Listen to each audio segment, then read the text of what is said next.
What's happening? This is the New York Hardcore Chronicles Live, show number gazillion. Go figure, right? Welcome everyone from around the world. Nice to see you. Nice to see you. Remember that? What was that? What movie was that? Anybody?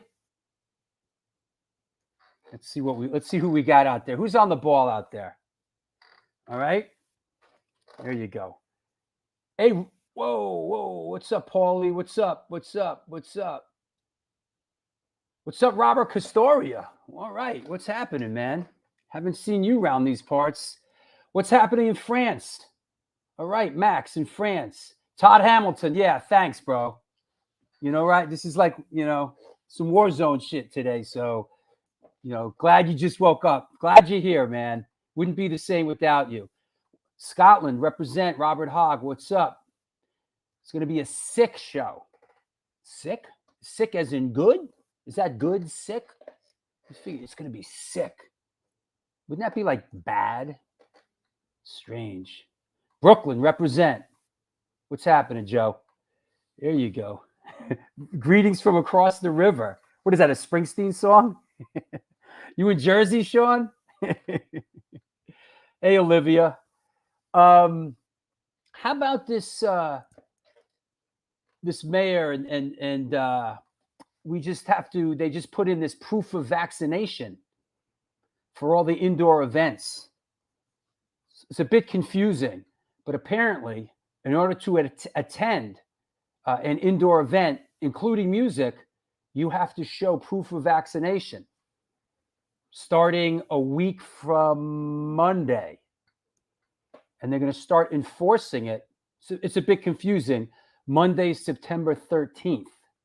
So that's going to be a little, seems like we're taking, I don't know if that's a step back or that's a step sideways, but it's not good, that's for sure. It's definitely going to get people upset because there are a bunch of people that are not vaccinated. And, well, don't worry. He's not going to be the mayor. He's not going to be a mayor for much. Yo, Matthew Melnick, Brooklyn, represent. Daniel Latouche. The Tush. What's up, the Tush? Yeah, so, yeah. They're hoping to get more people vaccinated this week. Yeah, of course. If you don't get vaccinated, you can't come inside. Yeah, that should work. That should work.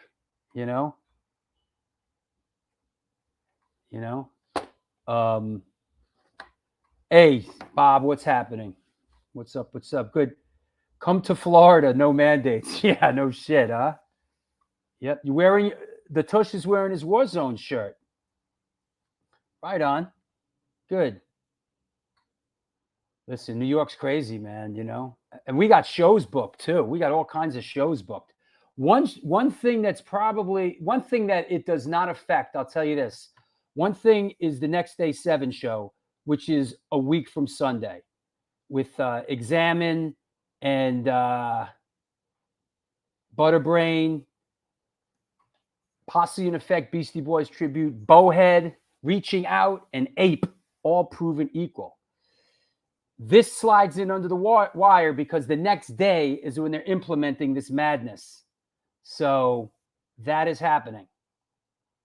Don't be scared. You can come down to the A7, even if you're not vaccinated. You can come to the A7 and pack in a room with other like-minded people that some are vaccinated, some aren't vaccinated. And you could squish together and you could breathe all over each other. Right? It's New York hardcore. You know what I'm saying? How about the next 4 shows? This Sunday, Scotty in from Anthrax, SOD, Motor Sister, and lately Mr. Bungle is on the show. A week from today, Glenn E. Friedman, photographer, producer. This is a 1 p.m. show. And I know I'm going to say this 1,000 times. Nobody's paying attention. But the Glenn Friedman show is a 1 p.m. show. Friends, Romans, and countrymen. 2 weeks from today, Sammy Town from Fang, who we, Antidote NYHC, the infamous, most controversial, got a couple shows coming up with Fang. And then, of course, everyone's excited about the Biohazard reunion, Sunday, August 22nd.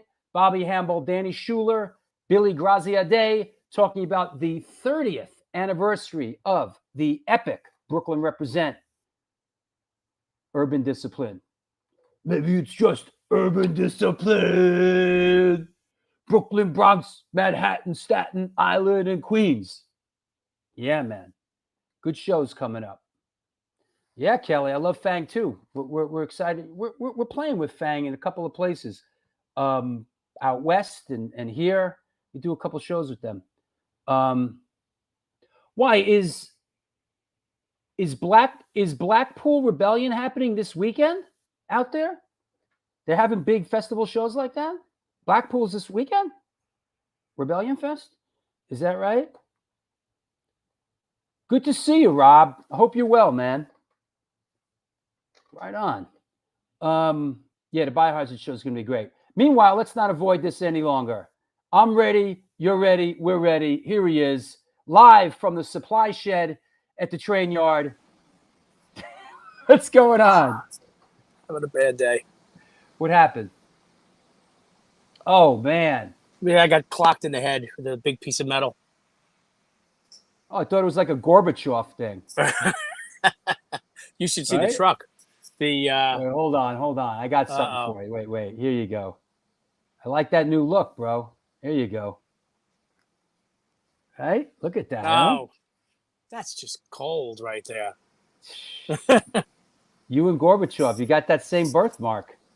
That's not a birthmark. This is a freshly. It is not. That is not the. This is not the birthmark. It is not birthmark. What's that from the Arnold Schwarzenegger? It is not the. What was that? Total Recall. It is not the. Oh, I can't remember. Oh man! Hey, speaking of Examine, I've been listening to that new Examine Blessed record all week. Is that right? What a good record that is. What a good record. Yeah, I have it. I gave it. I listened to some of it. Yeah. And a very cool. Rich Zoller got the cover of the album and the back cover. So pretty cool. Good. Oh man. Good for him. Yeah, no, it was a nice day today. I just I got to. Oh, that's it. Thank you, Paulie. It is not a tumor. Oh. It's not a tumor. Oh, that was Kindergarten Cop. That's what that was. Surely you're a shoe. Shut up, you freak! Surely you're a shoe. I said, shut up, you freak! Shut up, you freak! Oh, it's man. It's not a tumor. It is not a tumor. You sent me photo of the day, right? I did. What the fuck is that? Don't Can lie. Can you hear all these airplanes flying by? No. I think I'm under attack. I don't see. Oh, here's photo of There it is. You know the one. All right, here we go. Ladies and gentlemen, boys and girls of all ages, it is not the tumor. It's photo of the day. It is photo of... Yeah, that's me with the hose. What does he say after he hits him with the hose? I said, shut up! Oh, man. Let's have some laughs today. I need it, bro. You're telling me. Yeah, huh? Here we go. Ladies and gentlemen, boys and girls. Wrong answers only, please. This is Hardcore Shutterbug photo of the day. Boom. What do we got here? Let's hear it. Well, someone's playing a nice flying V. Yeah, you got to love the V. That's a nice guitar. All right, what do we got here? Is it the Scorpions? Good call with the flying V, Maddie. You would think. That's right, Rudy Schenker, big flying V guy. Is it Tom Jones?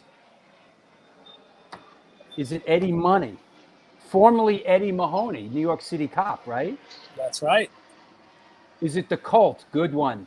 That's good. You're good. That's a good one. That pose. Yep, with the white hair and everything. Yeah. Yeah.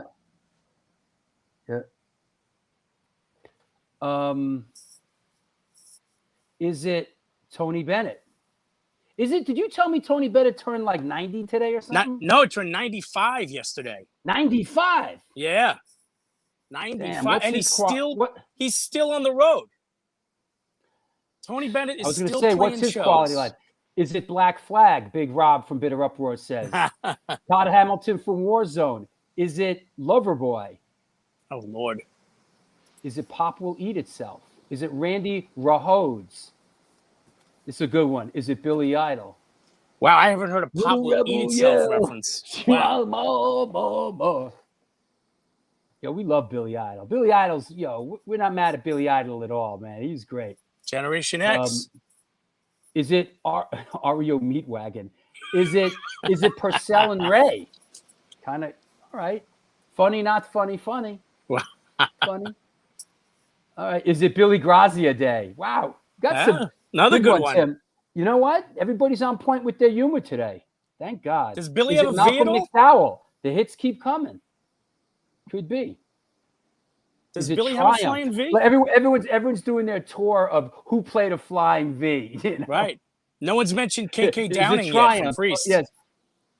Yeah. No. Is it the other one? Michael Schenker Group. That's right. Yep. Gary Busey.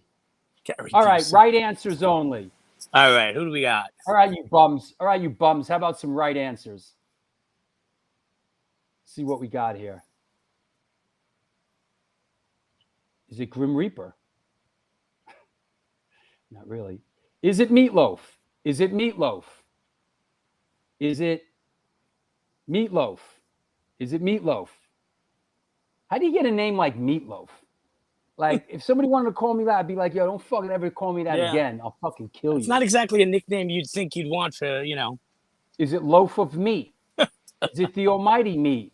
Loaf of Agony. Meatloaf and mashed potatoes? Like a bat out of hell. That was big, man. When I was growing up in the Bronx. That record was inescapable. Yo, when I was a youngin' growing up in the Bronx, forget it. And a great album cover, by the way. Well, here's a tie-in. Is it Scott Ian's father-in-law? Now we're getting somewhere. And it's actually, there's even more of a tie-in in there if you look closely, my friends. There's even more of a tie-in. Yes, but there's more. How about that guitar player? What band was he in before? I wonder. Shall we describe? Shut up, you freak! Shut up, you freak! All right. What do we got? No, it's not John 5, for Christ's sake, Rap Bones. All right. It's not. It is the dude from the Fight Club. All right, hold on. Let me put the photo back up. All right, hit it. What do we got here? All right. This is Meatloaf. Yes. This is back in 2013 at the Bergen Center for the Performing Arts in New Jersey. And Meatloaf's guitar player is a guy named Paul Crook, who was in Anthrax for a number of years and was actually recommended by Scott Ian to his future father-in-law at the time, which is Mr. Loaf. And Scott Ian married his daughter Pearl. And so I guess she's Pearl Ian now instead of Pearl Loaf. But that's Paul Crook. He's been with, in fact, the whole band, when Meatloaf's not on the road, they go out on the road as something called the Bat. And it's is that right? This other singer, and his name is Caleb something. He's like one of those like contest winners from one of those TV shows. Speaking of Caleb, I have Caleb here with me. That's right. There's a coincidence. And when was the last time you see my kid? Huh? Last time I saw him was at the premiere of the New York Hardcore Chronicles 1.5. Hey, Caleb, come here and wave hello to everybody. Spawn of Stone. There he is. He is. That's where all the hair in the family went. Yep. All right.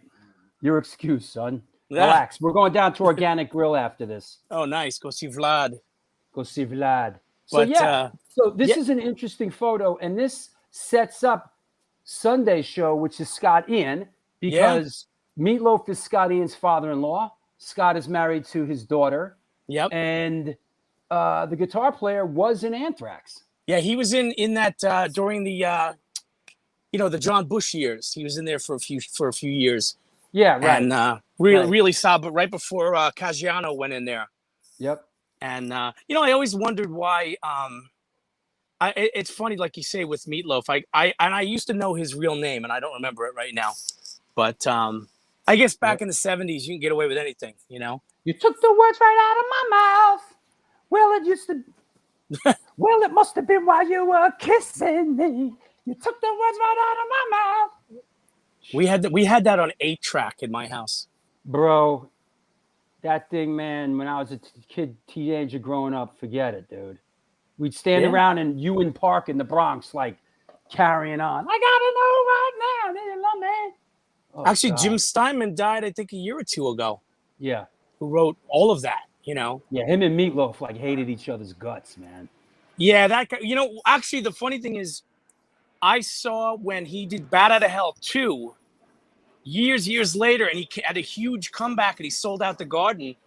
Jim Steinman wrote that record too, and Jim Steinman actually came out and played a song with him, and that was big because they had rekindled their friendship. So, hey, what else? Okay, I thought we were going somewhere with that. Hey, so are you ready? How about are you ready for some? You ready for some of this? Hold on, you ready? I'm ready. Dare I press the button? Do it. Ragbone! Ragbone! Ragbone! Ragbone! Ragbone! Ragbone! What are you pissed off about? I see you shaking your head. Like, what's you the problem, dare? bro? No, I'm excited. What are you kidding? I see you like I'm getting Luke ready. Listen, I got a lot today. All right. Don't torment us, man. No, I won't. What's happening, brother? Not much. Same shit. They're putting New York City back into lockdown. I'm not going. I know, man. I'm not going for it, man. People rise up. Don't be fools. Rise up. Rise. Who does that? Rise up. That's Uprising Nation. Yeah, that's sick of it all. Rise up. Rise up. Rappos, I like that backdrop. Yeah, man. I got that 15 years ago already. I've had that. That was the banner that New York Hardcore Tattoos used to take to like the Roseland conventions and stuff. And a guy named Johnny Luck did it. And we asked Jimmy if we're going to get rid of it, and we okayed it with Jimmy G. And little of the Jimmy G coming up, right? And decided that's actually my banner that I painted. It's the back of it, but I don't really, So I'm excited to go see Jimmy's birthday party. I've been to many boats. You know what? I didn't mention. Let me mention that we have a guest coming up at the top of the hour, an unannounced guest to talk about a show that's coming up. Special guest. So there you go, Rap Bones. What do you got? Awesome. I got a couple things. I really don't want to step on anybody's toes, so I'm going to do this as a shout out because my boys from Detroit just dropped the repress of The Coldest Life, Born to Land Hard, and pretty dope. They got it down at Generation Records. Well, I actually got the last copy today. But the only reason I'm showing it is because I'm on it, man.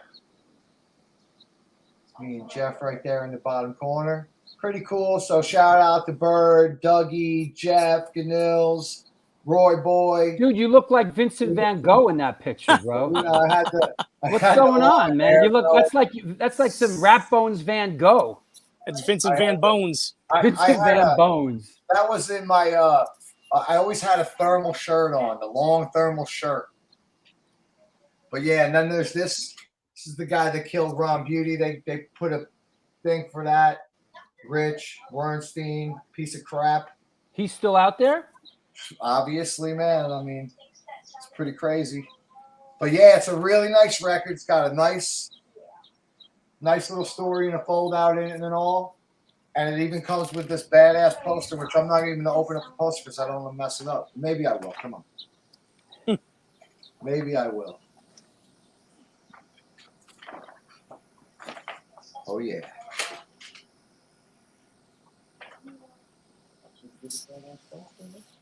So shout out to all my people in Detroit. I remember when I moved back to the East Coast, they thought I was from Detroit, because I was out there for so long with Doug Fools. So that's my shout out to all my brothers out in Detroit. And I only really got one toy today. I try to have something new. And you guys are gonna hate it because it's Star Wars. Drew's gonna hate it, but I love it. And I'm gonna mess with people's emotions right now. It's from the new series Mandalorian, and it's done in the retro style. And like on these little chats and sites for these toys, everybody hates when you do stuff like this. So I'm gonna mess with people right now. We're gonna get that sucker right open. No. We're gonna open it up live. That's called live. And we're gonna put them out. You just broke Matthew Melnick's heart, man. Gah, gah. Oh, I love that. When the new figures, you feel a little click of the arm when it sets in the plastic. I love it. That's some real nerd stuff. Sorry, but Mando. And I opened him because he's gonna look good with my vintage Slave One. What is that? You know they're changing the name, right? Oh, you're not allowed to say Slave That's One right. anymore. That's right. What? They're changing the Yeah, name of check his him ship. out. He's pretty cool. Mando. 'Cause- Yeah. Yep. Matthew Melnick from Dark Side NYHC just had a heart attack. I got another one. You buy 3. When you're a collector, you buy 1 to sell, 1 to open, and 1 to Is that the collector deal? What is it? You buy one to keep in the package. You buy 1 to sell, and you buy 1 to open. Okay. 'Cause, I mean, that's part of the experience, right? All right. So that was that. That's cool. I made the rounds today. I have some things in the works too, doing something, but I'm not going to announce it yet. But something pretty cool coming down, hopefully for next year. Dad. Luke wants to say hi since it's. Hey, Luke, what's up? Come on, Luke. What's up, bro? Hi. Hi, everyone. Is it just is it a basic hi? What's up, Luke? I'm good. Good. I'm so good too. I have a cat. If you guys didn't watch the episode where I showed my cat. What's the cat's name? Snow. Snuggle? Want to show him one more time? Yeah. Snow. Let him show show his my little cat. cat and gonna enjoy this. My pizza's getting cold. I got a nice slice of New York City pizza here, everybody. A little oregano on it. Damn. Where'd you get that? Don't tell me you got that at the Dollar Pizza around the corner on 8th Avenue. That place is junk, yo. It's Theo Bella on 7th Avenue. Right. And here comes. Hey. My snuggle bear. Oh, cool. Very nice. All right, say goodbye for me. All right. If I be quiet, can I stay All right, you guys. I'll see you later. He wants to stay up till 2 in the morning if he's quiet. We'll see that happen. Listen, I get up at 2 in the morning. I'll see you later, bro. We'll see. Yo, I love EK. Well, we'll bring you back on, dude. Don't go wander off and don't worry about the kitty litter for a minute. We'll see you. We'll bring you back on with EK. Don't you worry.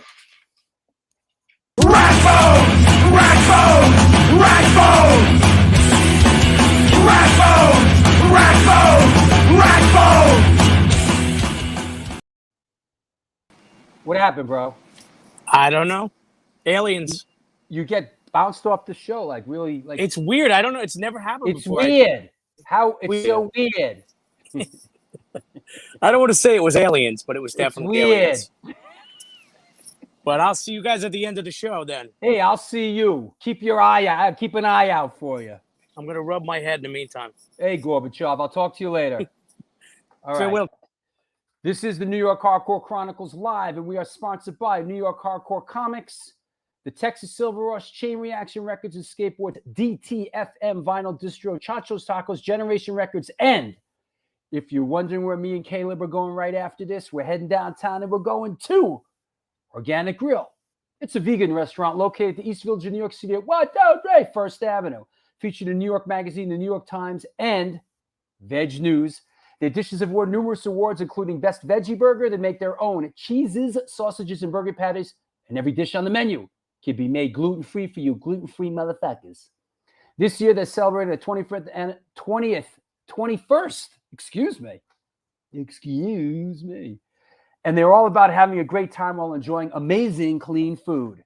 They have now fully reopened for business and look forward to seeing you. Get in touch with them. Order some great food at www.theorganicgrill.com. DTFM Vinyl Distro is a record store that specializes in underground music, punk, ska, hardcore, metal, and more. Located in the heart of Fargo, North Dakota's industrial district, shop in person or online at www.dtfmvinyldistro.com, where the motto is Death to False Meadow. False Meadow. Death to False Meadow. I wonder if it's snowing in Fargo, North Dakota yet. I feel like it's probably snowing already in Fargo. Last but not least, how about Chain Reaction Records and Skateboards located in Lakewood, Colorado? It's the Rocky Mountain headquarters for all things punk, hardcore, and metal. Established in 2014, they have the largest selection of records, CDs, shirts, stickers, patches, and accessories between Chicago and LA. From the pit to the ditch, they got your back. Get in touch with them at www.chainreactionrecords.com. That said, let's bring our guest on. Let's clear the deck. What the heck, everybody? Hey, what's happening, Gutierrez? Gutierrez from Chacho's Tacos. You got your shout out coming up in the next break. We're going to bring our guest on. Let's clear the deck. What the heck? Here we go. Today's guest is an American drummer hailing from Boston, Massachusetts. He's known for his work with the bands Straw Dogs, Wrecking Crew, New Kids on the Block, Miracle Boy, and of course, Sick of It All in Warzone. Please welcome, coming at us from Los Angeles in the golden state of California, Mr. Eric E.K. Komst. What's up? Hey, What's up? there he is. How y'all doing? Hey, everybody's excited to see you, bro. I'm excited to see everyone too. There you go. Love it. man. Love it. Yeah. All right, let's get down, man. What's the latest? How's California? And how's the pandemic been treating you, buddy? It's okay. Things are starting to shape up here a little bit in terms of like opening things up and things of that sort. Hey, we gotta stop you shouting out Alexa Poli right off the bat. Oh shit, original OG Warzone women. What's up, Alexa? I love you, girl. A long time. That's a good one, man. That's a good one. That's what's up. Oh, right. Nice to see Alexa. I hope you're well. She used to say that eek. She's like eek. I'm like, hey. Here come the Warzone people out of the woodwork. Yeah, man. All right off let's the rip too. Go That's ahead. Awesome. I'm sorry. Sean O'Brien, that's what's up. Yeah. So all right. Hey, Sean. Pandemic, Los Angeles. Yeah, it was weird. It's been literally, Drew, like I moved here, I think August 11th of 19. So it's literally been 2 years. And I was just getting settled in. Initially, I had to have my car shipped out. We thought it blew up, but it was fake news and it was fine. And all this shit happened. And then I was starting to settle in, had a little band started and everything. The COVID hit, boom. So that was on lock. And that band just disbanded. A couple of guys moved away or whatever. And then, it's been a year since then. So it's literally kind of like I've been living here a year because of COVID, essentially. But I like it a lot. It's a really cool, like, my environment. I seem to be growing, sort of like this really neat reinvention of myself. And it's really, really cool. I love it. Let's jump forward to you are playing with Israel, formerly of the Bad Brains these days, right? Yes. This is hot off the press here. That's Jack Keller right there on bass. He's nasty. He plays in this band Downtown Brown, one of the Fishbone guys, whatever. But it's moving along. He recorded all these songs called, Meltdown, whatever. We were talking about that initially, and I'm just trying to make those just really organic and just more raw, so it's really moving. And did Israel cut his dreads off and he has a mohawk? Yeah, he's got it looks bald there, but he has mohawk in, and then in the back this short. It's funny. He's a savage. He doesn't care. I love him. He's a really good guy. Both of them. So we decided to keep it 3-piece and whatever. And it sounded good, dude. It sounded really good. A power trio. Yeah. If it's a power trio, you got to have your individual shit got to be on lock, or else it just sound whack. And it seems to be some chemistry since day one. So we got our own room now down in East LA, and we can go whenever we want. And what's Israel's playing guitar and singing? Yeah, he's playing guitar and singing, and we're all singing backups, and then bass player, and then me. Got it. Yeah, pretty cool, man. All right, so tell us, how did you come up? Did you grow up in a musical household? How did music come into your life? I'd have to say, in terms of the household, yes. In terms of no one else really played anything, but my mom had this record collection that was just completely next level. I'm sure other people's parents did as well, but this, it was so broad based. A lot of it was like R&B and funk and disco from back then. Gloria Gaynor, Cheryl Lynn, Brass Construction, Earth, Wind and Fire, Isley Brothers, Brothers Johnson, all that stuff. And I where did you grow up? That was in Boston initially. I was born in Boston and lived there till I was like 17. What part of Boston was that? JP, Jamaica Plain. It's right next there. It's like Rosendale, Jamaica Plain, Roxbury. It's kind of same neighborhood, Roxbury and JP. It's an amazing neighborhood. Yeah, I love it. Yep. It's really cool.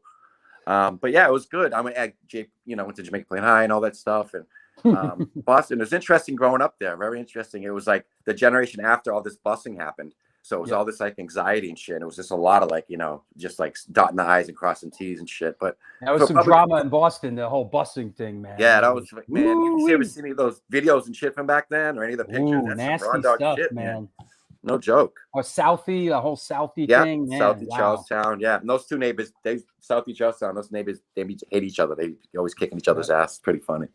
Is that right? Is that your mom, Tony, that's in the chat?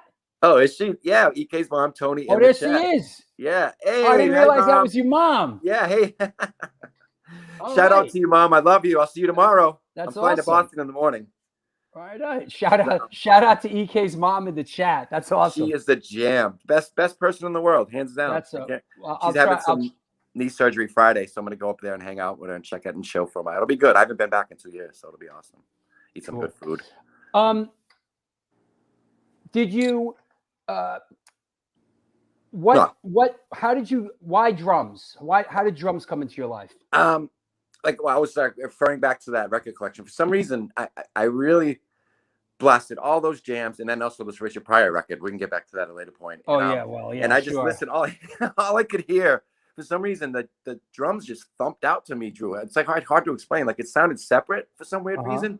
So I said, I want to play the drums to my mom. And she's like, yeah, I don't know. But she got me a drumsticks and a practice pad for like my, I think Christmas when I was 9, I think. It was like 79, 78. And, that was interesting too. I was listening to Billy Joel, 52nd Street and Rapper's Delight. That was my shit. I just could not stop both of them, dude. Right? Honesty, talking to jam. But I just was whacking at that practice pad, man. Teaching myself. Took a lesson here and there. Nothing special.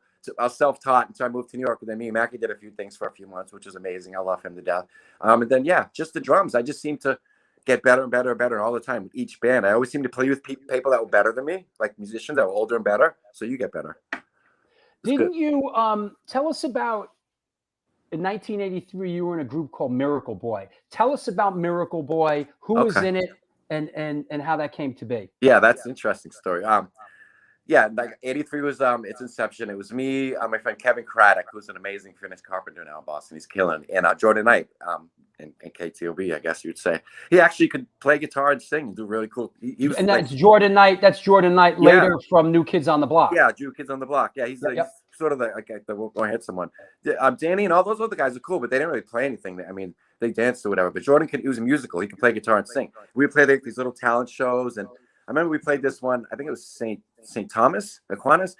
It was in JP, and but they had their plug-in. You put pickups and acoustic guitars, and then we were playing "Here Comes the Sun," and I was playing way too loud, way too. So we stopped like 4 or 5 times and shit. Someone recorded it. It's somewhere. I think it was on NPR. Kevin was saying it was weird, and we sucked really bad. But we ended up getting through the song, and then I remember going on at the end by myself. I just bogarted. I was like, "Yo, I'm going on by myself. I'm doing a solo." They're like, "What are you talking about?" I'm like, "Yeah, they call it a paradiddle." So I went on by myself and won 3rd prize to go see Giselle, a ballet. It took my Nana, God rest her soul. So yeah, Miracle Boy. We went on to play several shows, and it just kind of disbanded. He went to do New Kids, and I went to go do like punk stuff. But you later on, he sort of circled back. Didn't you play some drums on some New Kids stuff? Yeah, it ended up being just nothing like on an album. It was a Christmas release called "This One's for the Children." It was like weird. Oh, man, I watched that video, bro. It was brutal. Isn't it? It's tough, man. It's tough. Brutal. You see the new American Horror Story. You want to see rough? Oof.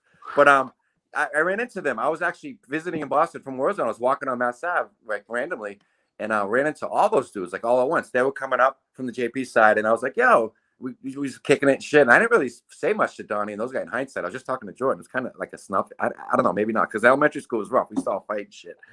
So Now, did you guys go to school? Did you go to school with these guys? Yeah, we went to all elementary school, the William Monroe Trotter. What, and then, all the guys from New Kids on the Block? Yeah, Danny Wood, actually, even Mark too. Mark was the younger or whatever. Donnie, there's other kid, Willie, Jose, everybody, every single person. We went to the William Monroe Trotter and then the Phyllis Wheatley for middle school, like for 8 years pretty much. Yeah, and then everyone kind of went their own ways for high school, whatever. But yeah, it was cool playing kickball, sports and shit. So you knew all these guys when they got together and they were having their big success. Yeah, I mean, I really didn't get to know him on the super adult level, like as in recent or whatever like that. But like I said, I ran into him on Mass I was visiting. He's like, "You still playing drums? Because you were good back then." I was like, 83. I was like, "I guess so." We were okay, Jordan. Like, just other guys like, "Oh, that's right. I forgot they had a band." And I ended up getting his number. And I'm such a donkey. I kind of slept on it for a minute.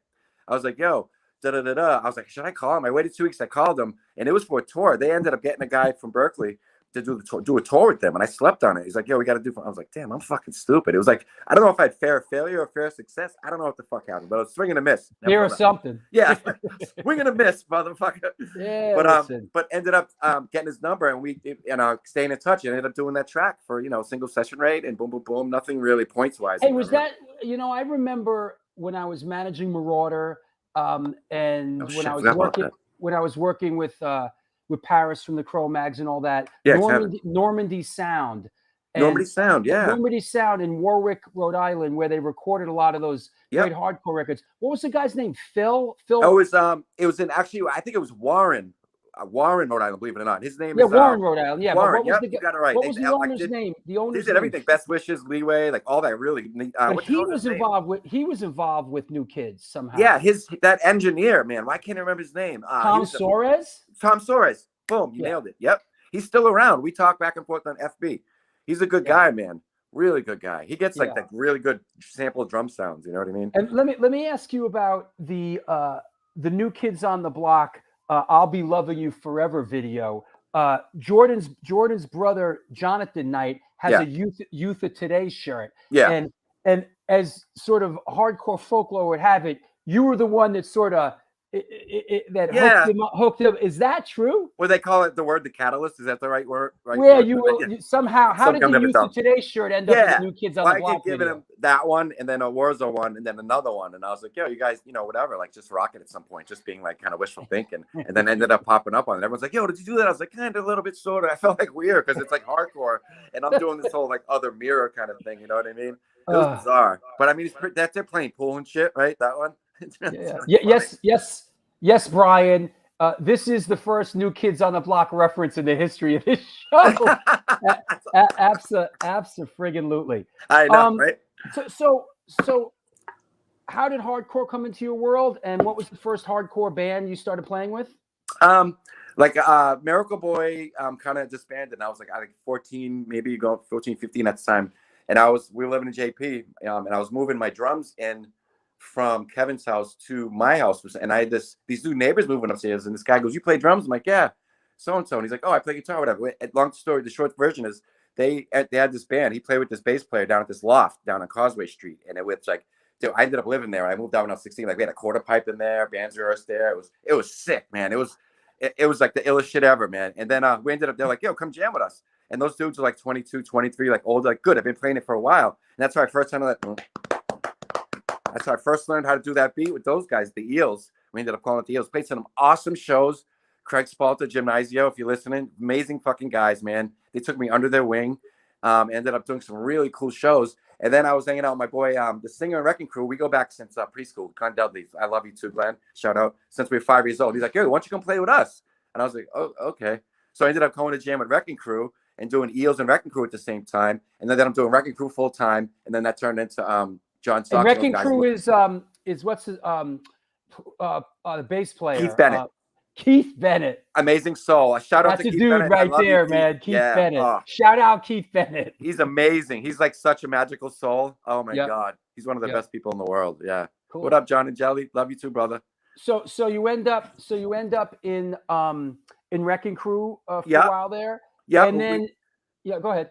Sorry. And then I was starting to say how that went into the Straw Dogs. It was like a weird segue. those guys. I ran into this guy Sam in Kenmore. He was in this old punk band in Boston. I forget what they were called, with Feeding Frenzy.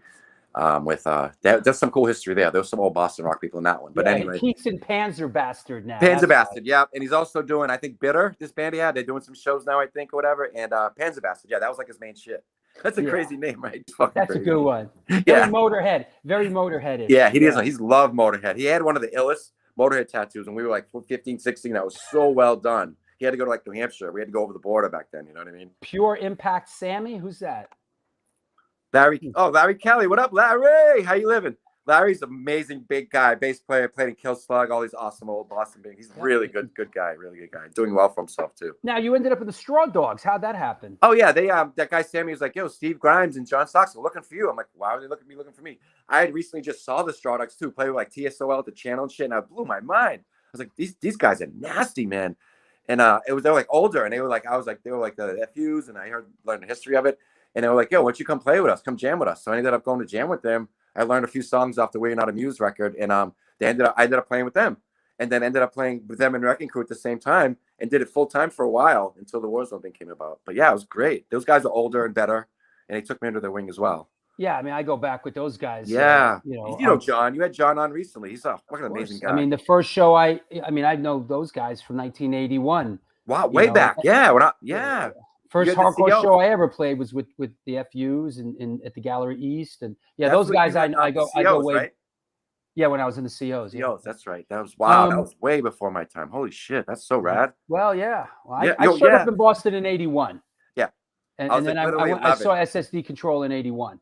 No shit, that's right. Al's a little older too. I shout out to Al and Nancy, by the way. Love you both. Amazing. Yeah, Al's. Hopefully have pizza with them in a couple days. That's the first wave of Boston hardcore. Al Burrill, John Socks. Yep. You know, all those DYS, all those guys. Choke, Smalley, Dave Smalley. That whole crew wearing the high top not the air. That came a little later, but yeah. I didn't understand that when Dag Nasty came to play the Rat, and Dave Smalley's like, so and so these Nike Air Force, no one understands it. And I was like, dumb. I'm like, what is he talking about? And then I learned the history. Like, he was a Boston guy and ended up playing with them. And that was a sick show. I mean, people climbing from the rafters and shit. So how did what's the story behind Warzone? You're up there in Boston, you're doing this stuff. How did a New York band like Warzone come into your orbit? And in hindsight, Drew, was very strange. It was back then in the 80s and shit, like punk and skin, it didn't matter. You can go to another city and just hang as long as it was punk and skins. You can go to Detroit, you can go to Chicago, fucking LA. Like, though, we just found each other, So Saab, rest his soul, was up here hanging out with maybe a girl or something like that. And we ended up kicking it and just bugging out. He was a fucking funny guy. We just didn't give a fuck back then, literally. And he was like, yo, Luke is leaving Warzone. You should go try to play with Warzone. I'm like, what are you talking about? He's like, yo, here's Raby's number. So I'm like, yo, what's up, Raby's? I'm playing with these dudes right now. You just called Ray? Yeah, I called him like the day later. I didn't give a fuck. I was like, yeah, I wanted to do hardcore on a huge level. Not that it wasn't huge in Boston, it was, but I wanted to take it up a few notches. You know what I mean? And you knew Warzone. You knew the band? I know of them just from being a hardcore dude. And being a skinhead, right. You just know all that. Just from being a young skinhead dude and hanging out with Saab. Yeah, exactly. Exactly. Yeah. And I was into that. Don't Forget Struggle, like it came out. I was like, this is pretty interesting. Doesn't sound like the rest of the New York hardcore. I kind of dug it. It was raw, different.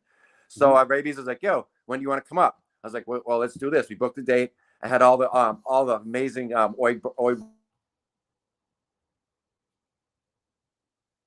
Hey, I lost you there. We lost your audio. Oh, hold on. Oh, there you go. Got it. Yeah, I was getting the phone call came in. My bad.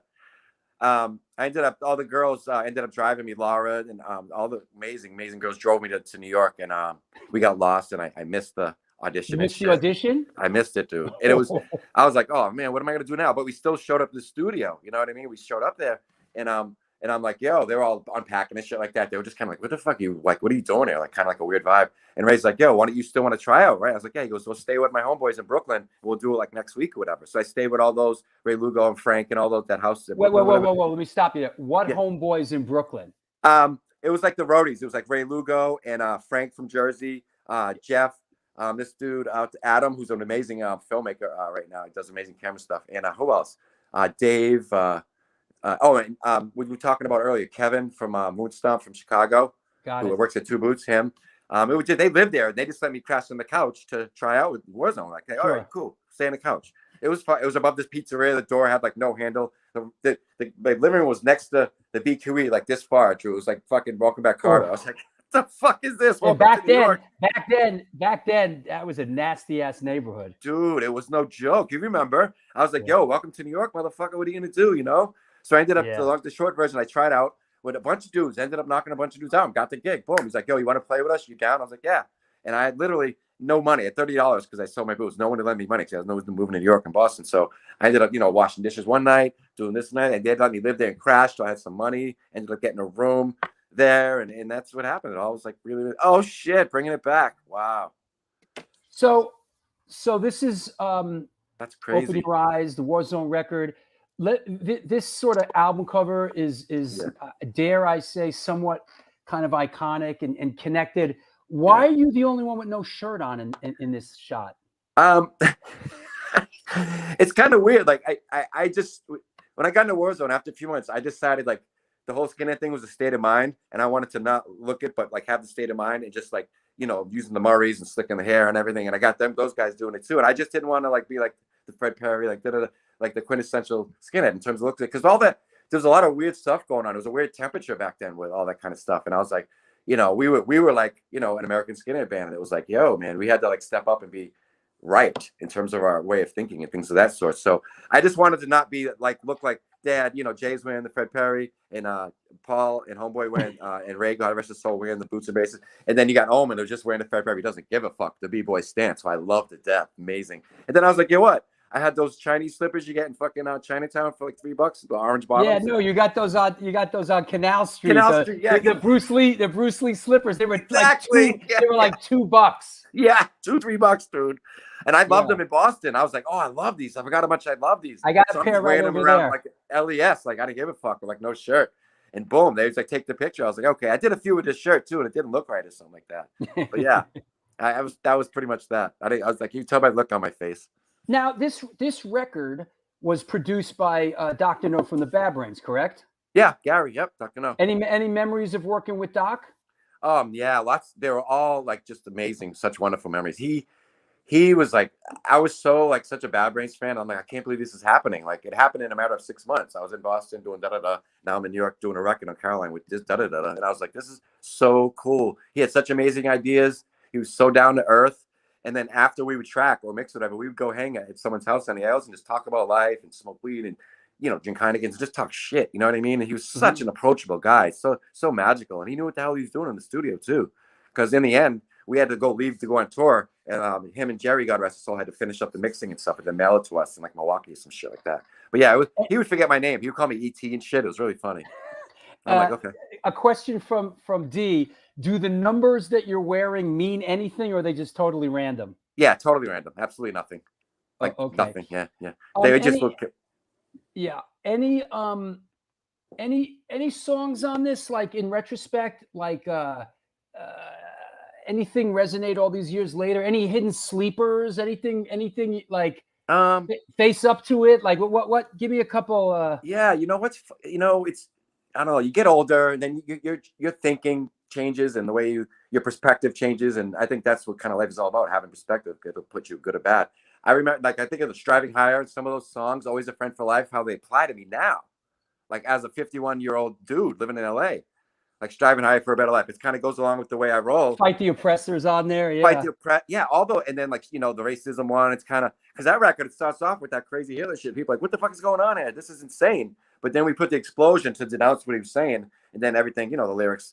Some of those songs are from Todd Youth too, God rest his soul, that he had written, and then like some of the known ones we wrote, me and Paul and Jay. Now, who? I from right to left, of course, Ray, you, Jay Vento, Paul, and is that John Oman? Who's? Yeah, that's John Oman. We're holding the hat with the it's like a yes. Okay, got it. He's a bass player. That is the great Warzone lineup. One of the great Warzone lineups. Thank you. Yeah, I had a good time in that band, man.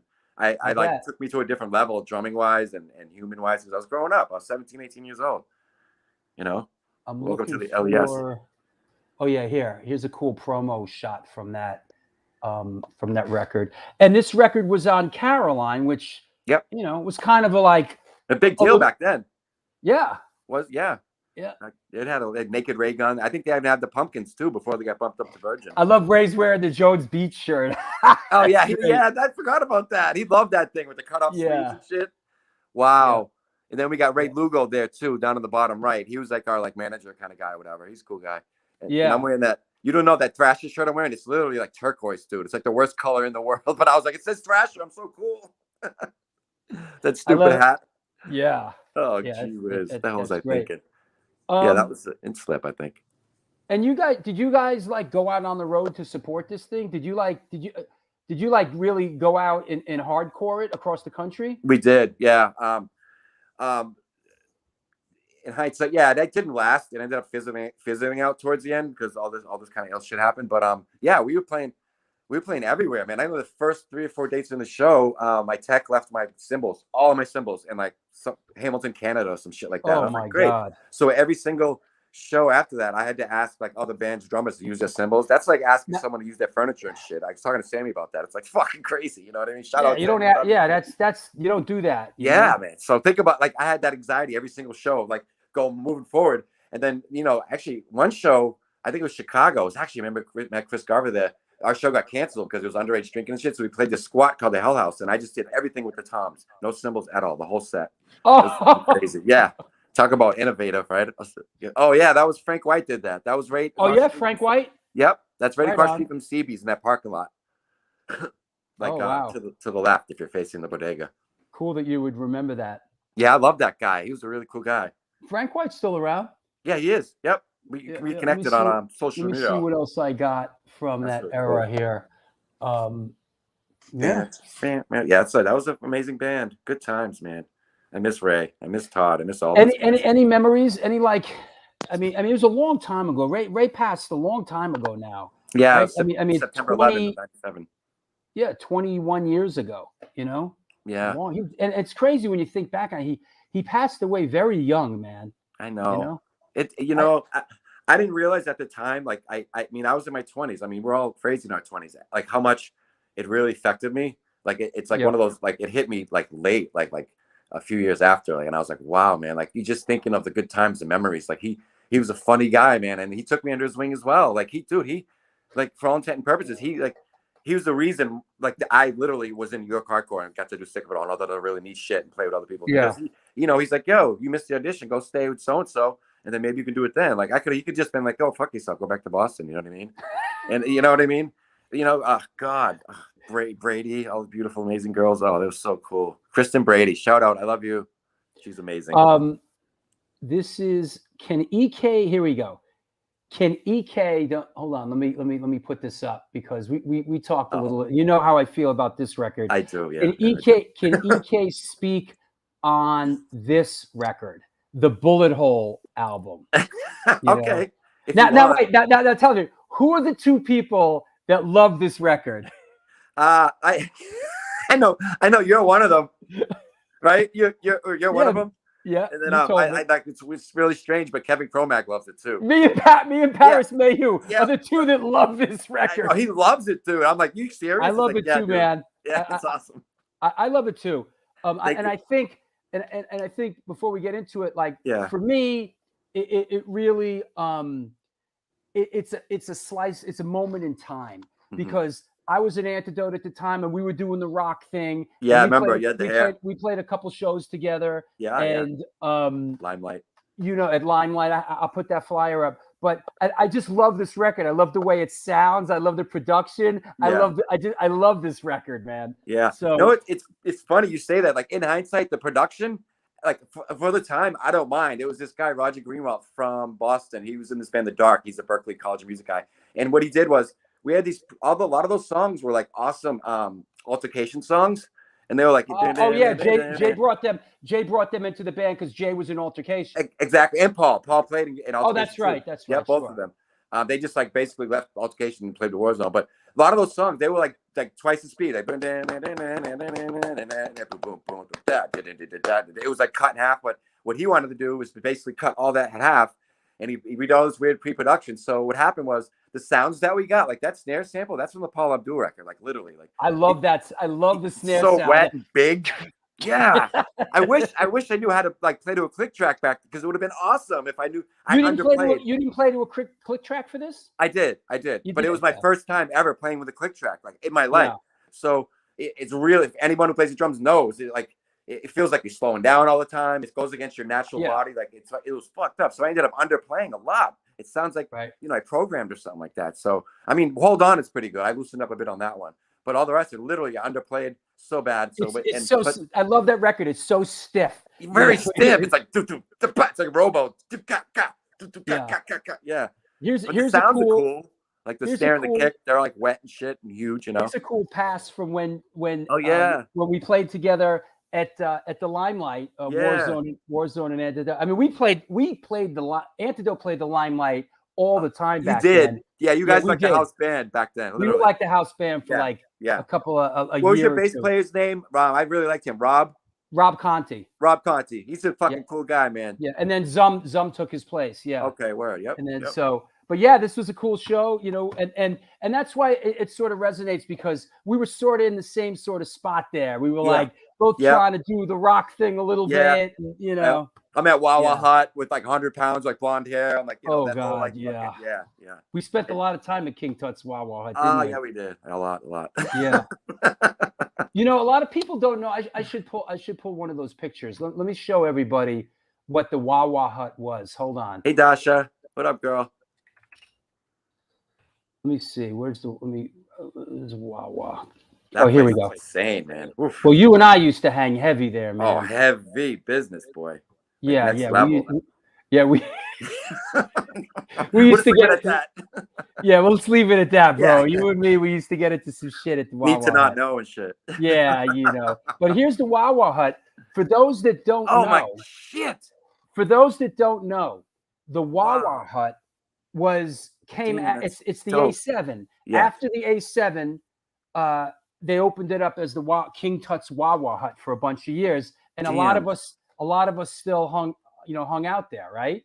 That's so cool. Yeah. It's so rad. Like we had a whole crew, man. It was a mix between like the biker rock, like Alex and Circus of Power guys, with Antidote, Warzone, mixed with like Raging Slab, mixed with like a dash of fucking. You know what I mean? Wow, that was man, good. I Hold got on. a job there. It was a wrap. I was like, this is not good. Oh, yeah. That place was dangerous. That place is really. Oh, here's another one. That's a cool picture, Drew. Yeah, this one is similar, but it's actually a totally different picture. But you get the idea. This is A7, you know. Oh wow. Yeah. Damn, I get like a chill at my spine looking at that, man. Yeah. That's right there. Look at that shot all the way down there. All the way down 7th Street. Yep, you know? to that laundromat where we did our laundry. Matt Melnick says, "Ha, damn, Wawa hanging out with Frenchie." Yep. Oh, God rest his soul. Hey, Maddie, Hey, what's Nancy up, brother? Burrell, what's up? Hey, Nancy, I love you. I gave you a shout out like 4 minutes ago. I love you. Bye-bye. Love So, Nancy. what was the blowback from this record? And you left after this record, right? Yeah, well, what happened was it was weird. For some reason, my inside voice was telling me, "Oh my God, this record could really be huge. It's like major record label, blah blah blah." So I'm calling in effect. I'm calling like all these like people that I'd met over the years in the business, like pitching it to them, not realizing that the business part of it, like it has to be released on Caroline because that's a fucking contract we signed, you know. But then for some reason I thought it was, and then I can't believe, like, the further away from it, the further I was separated from it. I was like, how could I even think that would be possible? Like, we went from Open Your Eyes, which is straight up hardcore. It's like this, which is like, it's like night and day, literally. And that's not even really, you know? And the blowback was essentially like just basically not good record sales at first. It did a little later on, I think, but and just people were confused. They're like, you know, we ended up playing a few of those songs live, and people were just like, nah, I don't know. Like, it was just like, you know, it was weird. The world wasn't ready for it. Yeah. And I loved it. I listened to it again recently. I love it, man. Yeah. You know? That Hold On song's pretty good. That was like, that was a really good altercation song. It was fucking the Vigilante song, I think it was called. Yeah. It's fucking decent. Well, thank you for liking it. That's a good friend. And I know if you tell me if you thought it sucked too, because I love you. Yeah, that's for sure.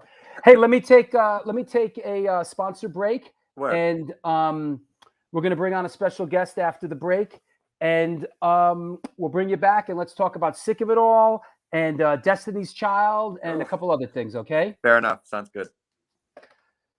What's happening, everybody, including Nancy Burrell?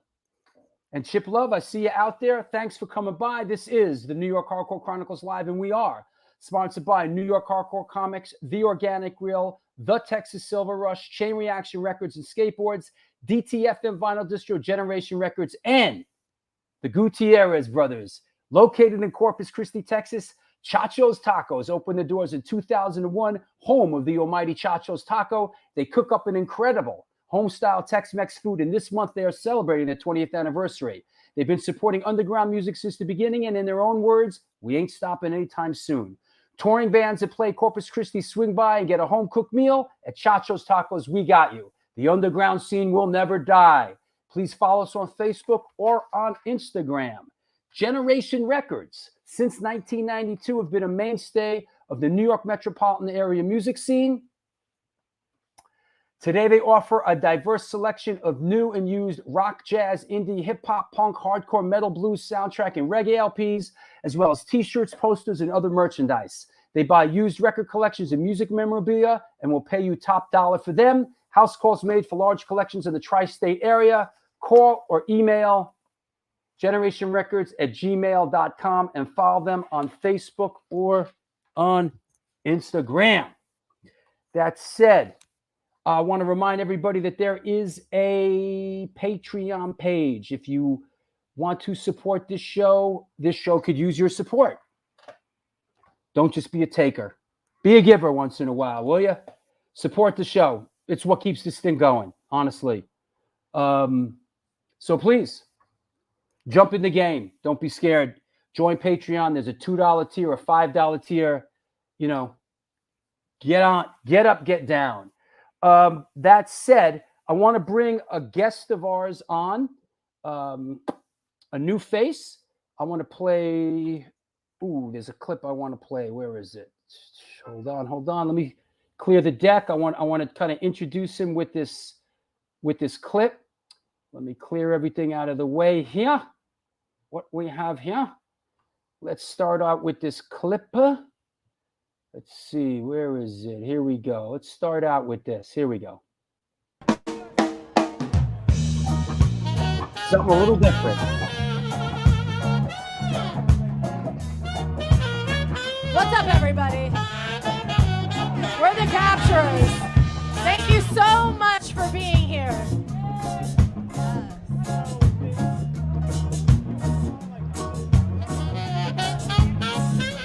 Lately, I haven't felt right. Maybe I gave up the fight. Baby, I need you by my side. You were mine, all mine. I want to break the glass, destroy this place. You know, I just want to listen to the Capturers do their set from Tompkins Square Park. I don't think I even want to do the rest of the show. That said, let's bring our friend Felipe Lithgow on. What's up, bro? What's up, Drew? How are you? I'm good, man. I'm good. Good. That was Thanks for having me on the show. My pleasure. Thanks for coming on. That was some day in the park, huh? Yeah, pretty amazing day for all of us, man. Pretty amazing. Yeah. Was that the first Capturer show? First, yeah. Yeah, pretty awesome for a first show, yeah. Yeah, great way to come out of the gate, you know? Yeah, for sure. Tell us what's going on. Now, also, I want to shout out Murphy's Law because you play bass in Murphy's Law as well, correct? Yeah, correct, yeah. And you guys got the Jimmy G Boat Show coming up. Yeah. Next Thursday, Jimmy's 56th birthday. That's awesome. Yeah, he's getting young. There you go. Let's talk about this gig that's coming up for you guys with a bunch of our other friends on Friday, August 20th. You guys are playing at the Kingsland, Brooklyn. Yeah, that would be basically almost like our first official show as a band. So very, very excited for that. Stop the Presses from Miami. Not nonstop. I never really heard the band. Joe says pretty good band, and Butterbrain, Aaron White Owl. He's been around for some time. So that's our boy. We love Aaron. Yeah, great guy. Yep. So definitely, yes. What's up, Governor? Yeah, yeah, yeah.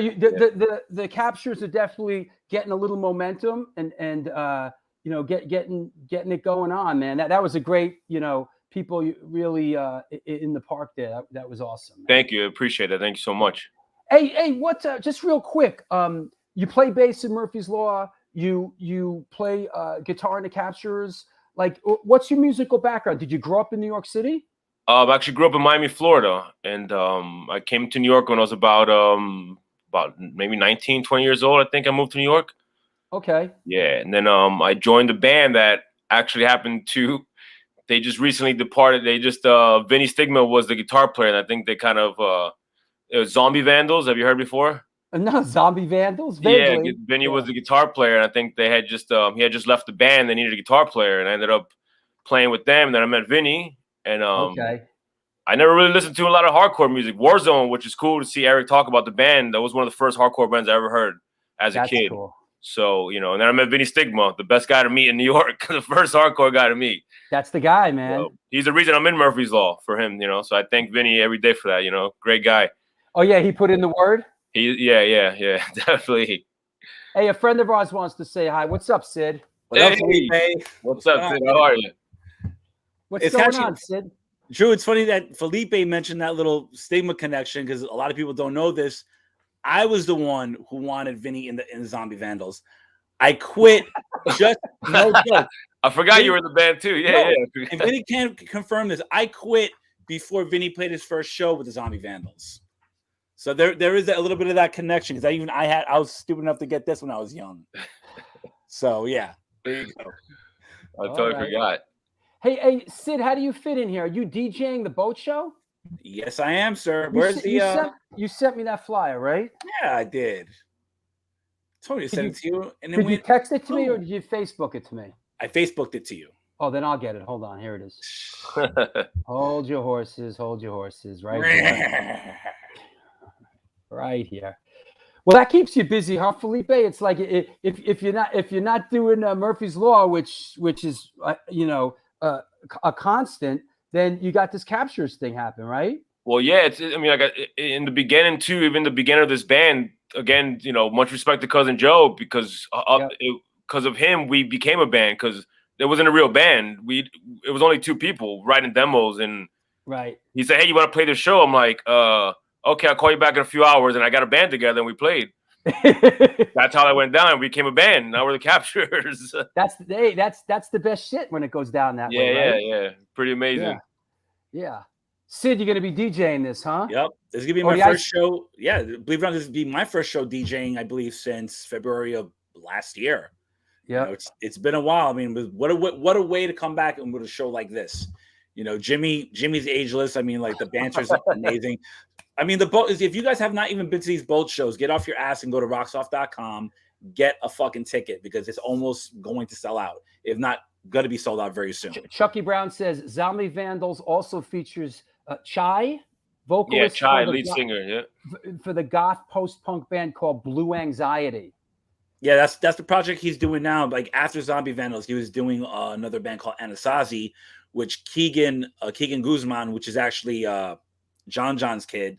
They played in a band together too. It's within this hardcore punk rock world, everybody's kids are playing music now. but we all intertwined though. That's the funny thing. Like a lot of us here on the show, we know we either played with somebody or we've been in a band together in one form or another. Yep. Well, there you go. Hey, thanks for stopping by, Felipe. Wish you all the best. And of course, like you said, Cousin Joe and Black and Blue are big fans, and they're giving you guys a push, and that's some good oomph to have. I love Cousin Joe. Definitely. Thank you guys. Yeah, Cousin Joe, love him to death. Great. Thank you guys for having us on too. Appreciate it. Absolutely. Sid, I'll talk to you later. Later, Sid. Hey, guys. I see you next week, guys. Take care.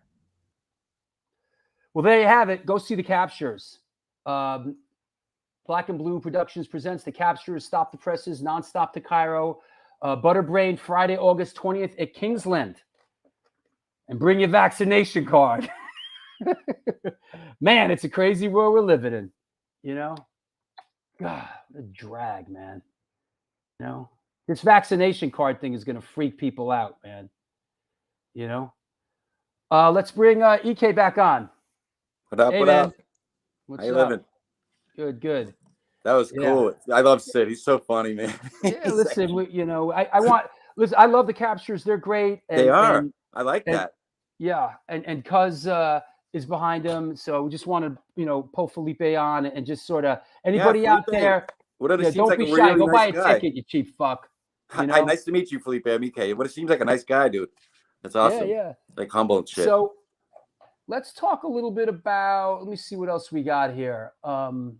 Yeah, let's go here with this. Let's talk a little bit about. Let's talk about this era of your career when you played in Sick of All. How did that come about? Oh yeah. Sick of it all. It was. I forgot about that. I was there and then I wasn't. Yeah, I know. Shit. Oh my god, I forgot about that. No. I was actually, we were talking about earlier at Two Boots, that pizza place I was working at on Avenue A, delivering pizzas and shit. And I forget who. I think it was. Oh no, my friend Eddie, bass player that played with Leeway for a while. Eddie Jr. Eddie Cohen. He did Leeway for a while. Then he did a bunch of shows at Warzone. He was an altercation with Jay and Paul. There's this group shot. He played on We Stand Alone. He's got the long hair. Yeah, here's the picture. This Prescott. Is this Sick of It All? What is this? Yeah. Yeah, that was the press kit photo. They used to fucking snap on his vest and shit. Pete's like, this stupid fucking vest. I'm like, that's fucking, leave him alone. He's fucking. But yeah, that was my amazing haircut. Oh yeah, that was good. Jabot jeans. A lot of people love that record, man.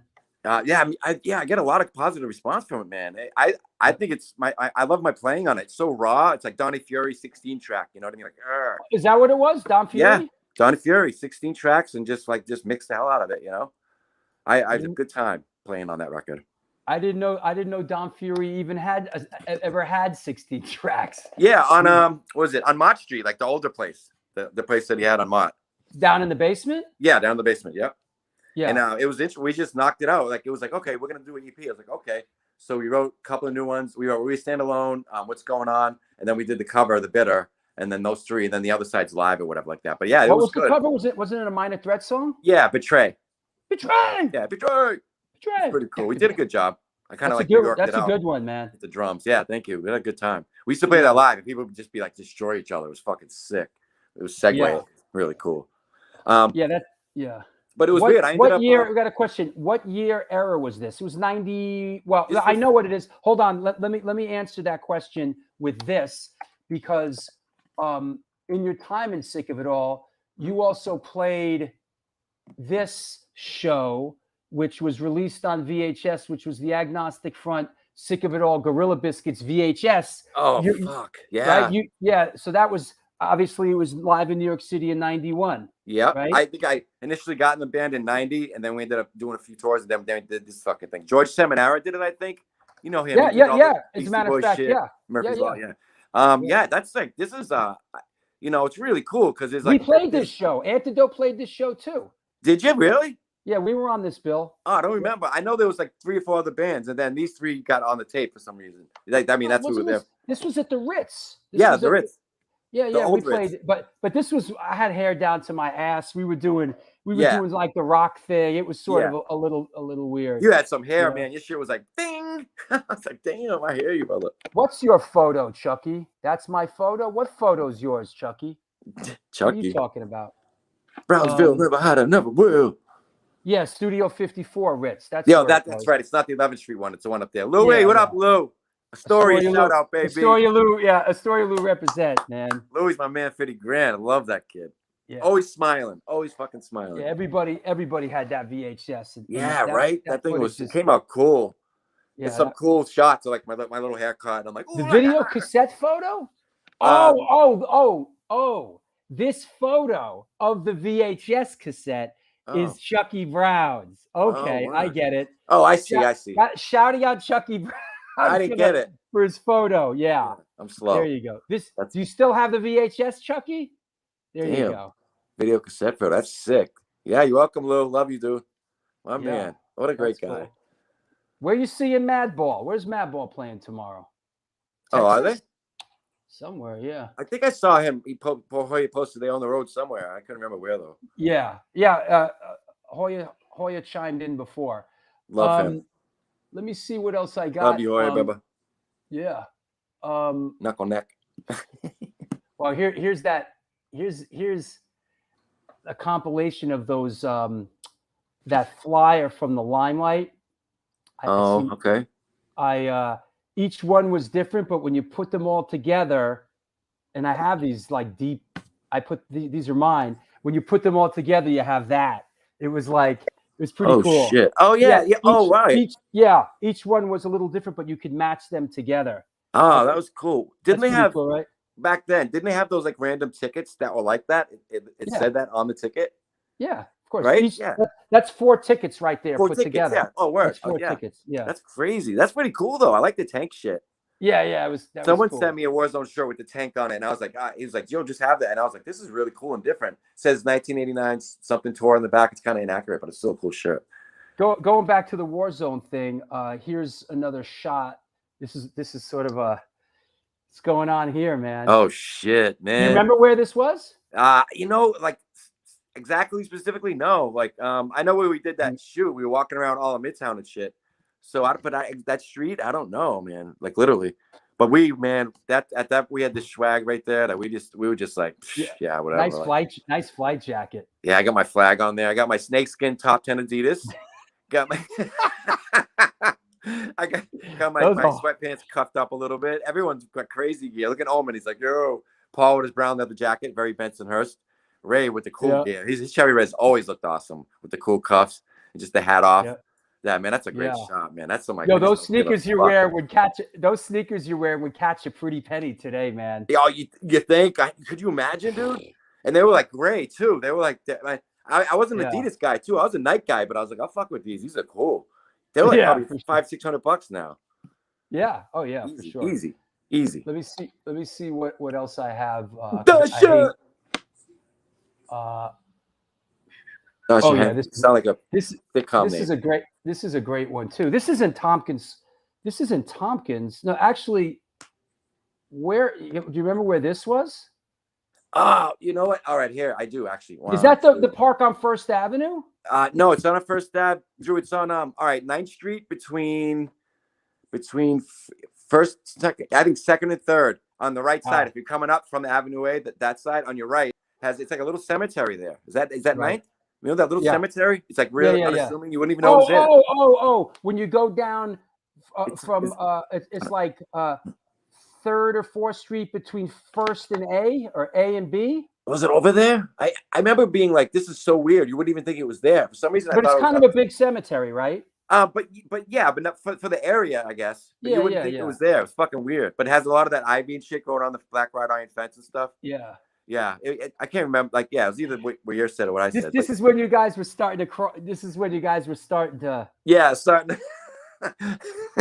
to like you turn into a werewolf or whatever. Is that John Owen with the baseball cap? No, that's Bob Cuomo.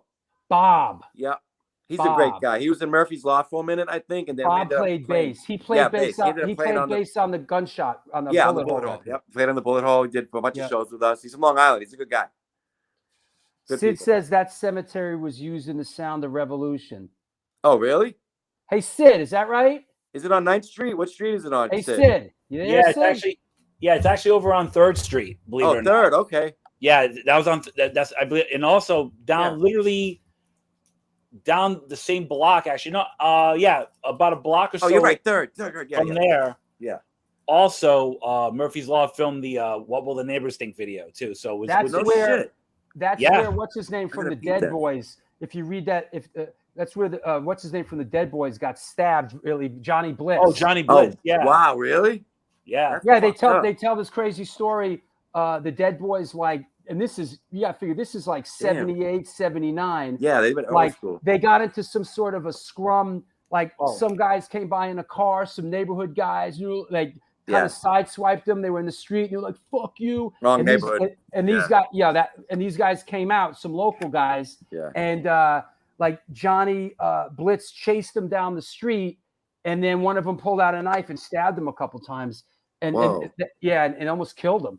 Oh shit! Really? And it ended up also they did a big benefit show for him too. John Belushi was actually playing drums for a couple of songs, and actually Todd was right on that. I was off by 1 street. It was 2nd, not 3rd. Oh, 2nd. Okay, well, yeah. Now wait a I second. Isn't there a connection here, a Two Boots connection between you guys? Oh, yeah, that's right. We both had the same boss, right? You Sid? you both worked at Two Boots Pizza, Yeah, right? We both You stole my unfortunately job, motherfucker. No, I'm kidding. No, you could have the job back. I know you too. It's all you, brother. No, yeah, we were talking about that. You could have it, EK. Hey man, but you know what? In hindsight, it was better than working at Sidewalk fucking Cafe, man. I worked there the overnights in the '90s for a few years. It was fucking nightmare, dude. Oh, I'd rather be working back at Kim's Video instead of working at Two Boots. Kim's Video. Oh shit! Wow, that says a lot, man. Bringing it back, man. What do you have to say, Rap Bones? I worked at Cole too. When 50 grand. Kevin relaunched another pizzeria. The funniest night, the guys from the Clash, the Big Audio Dynamite guys were playing. Yeah. And Kevin had pizza boxes with the Clash on it. What? And all excited. He sends me, "Oh, go give him the pizza." And like I got there, and the guy just took it from the bus and was like, "Oh yeah, the pizza." Oh, word, damn, that's crazy. Big Audio Dynamite was playing The World. They were playing Irving dude, Plaza. that was the. Oh, it was Irving Plaza. I was at that show Plaza. too. I remember that club. That was my favorite club in New York for like fucking 2 great. years. It's great going back through time with you today, EK. And yeah, I mean it is. When I lived with Ravies at Magnolia in Jersey City, like that whole early 90s era. Yeah, long time, man. It's great to see you, bro. You're American. Yeah, you fucking too, beautiful, brother. man. Fucking beautiful. You're a miracle, Rap Bones. Yeah, man. we all come a long way, baby. Fucking right, dude. Fucking I'll right. talk to you in a bit, Rap Bones. I'll talk Love to you you, in a Rat. bit, Sid.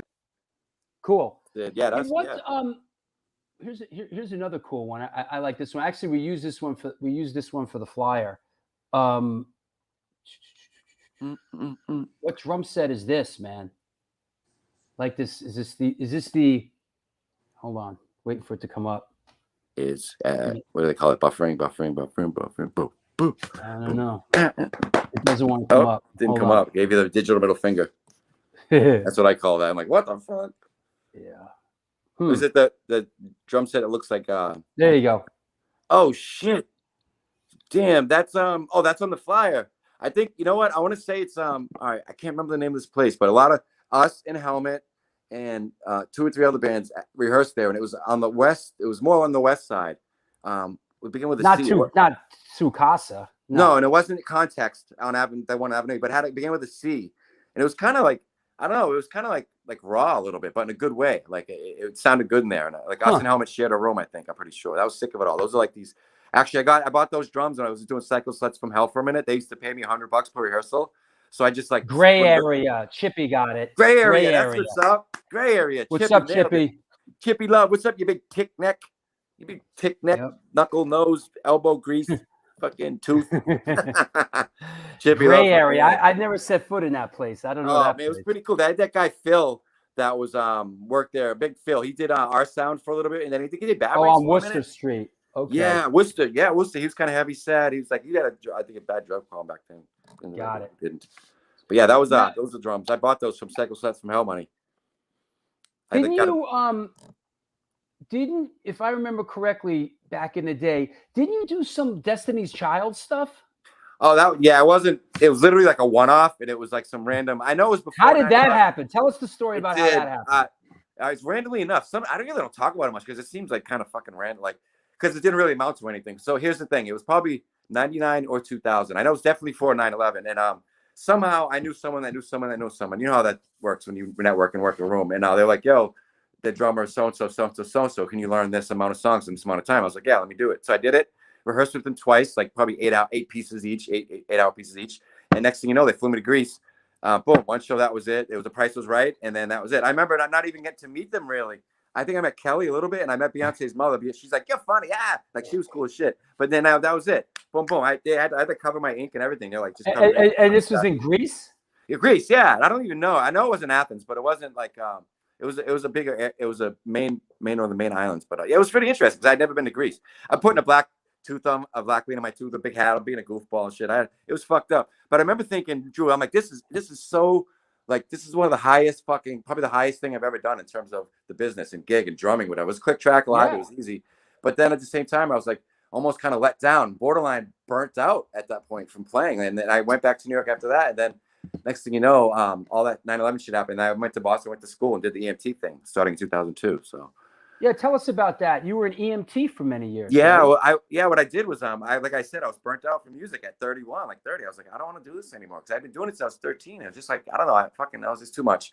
So I wanted to do something different. And it wasn't exactly like a good time for getting paid and shit like that either. I wasn't signed and nothing to that sort. So I went back to Boston, went to school, ended up getting licensed in the state, and ended up working at Boston EMS, which is one of the best in the world. Actually, they're like insane because the hospitals are off the hook. So they're not just going to be like, here's your badge.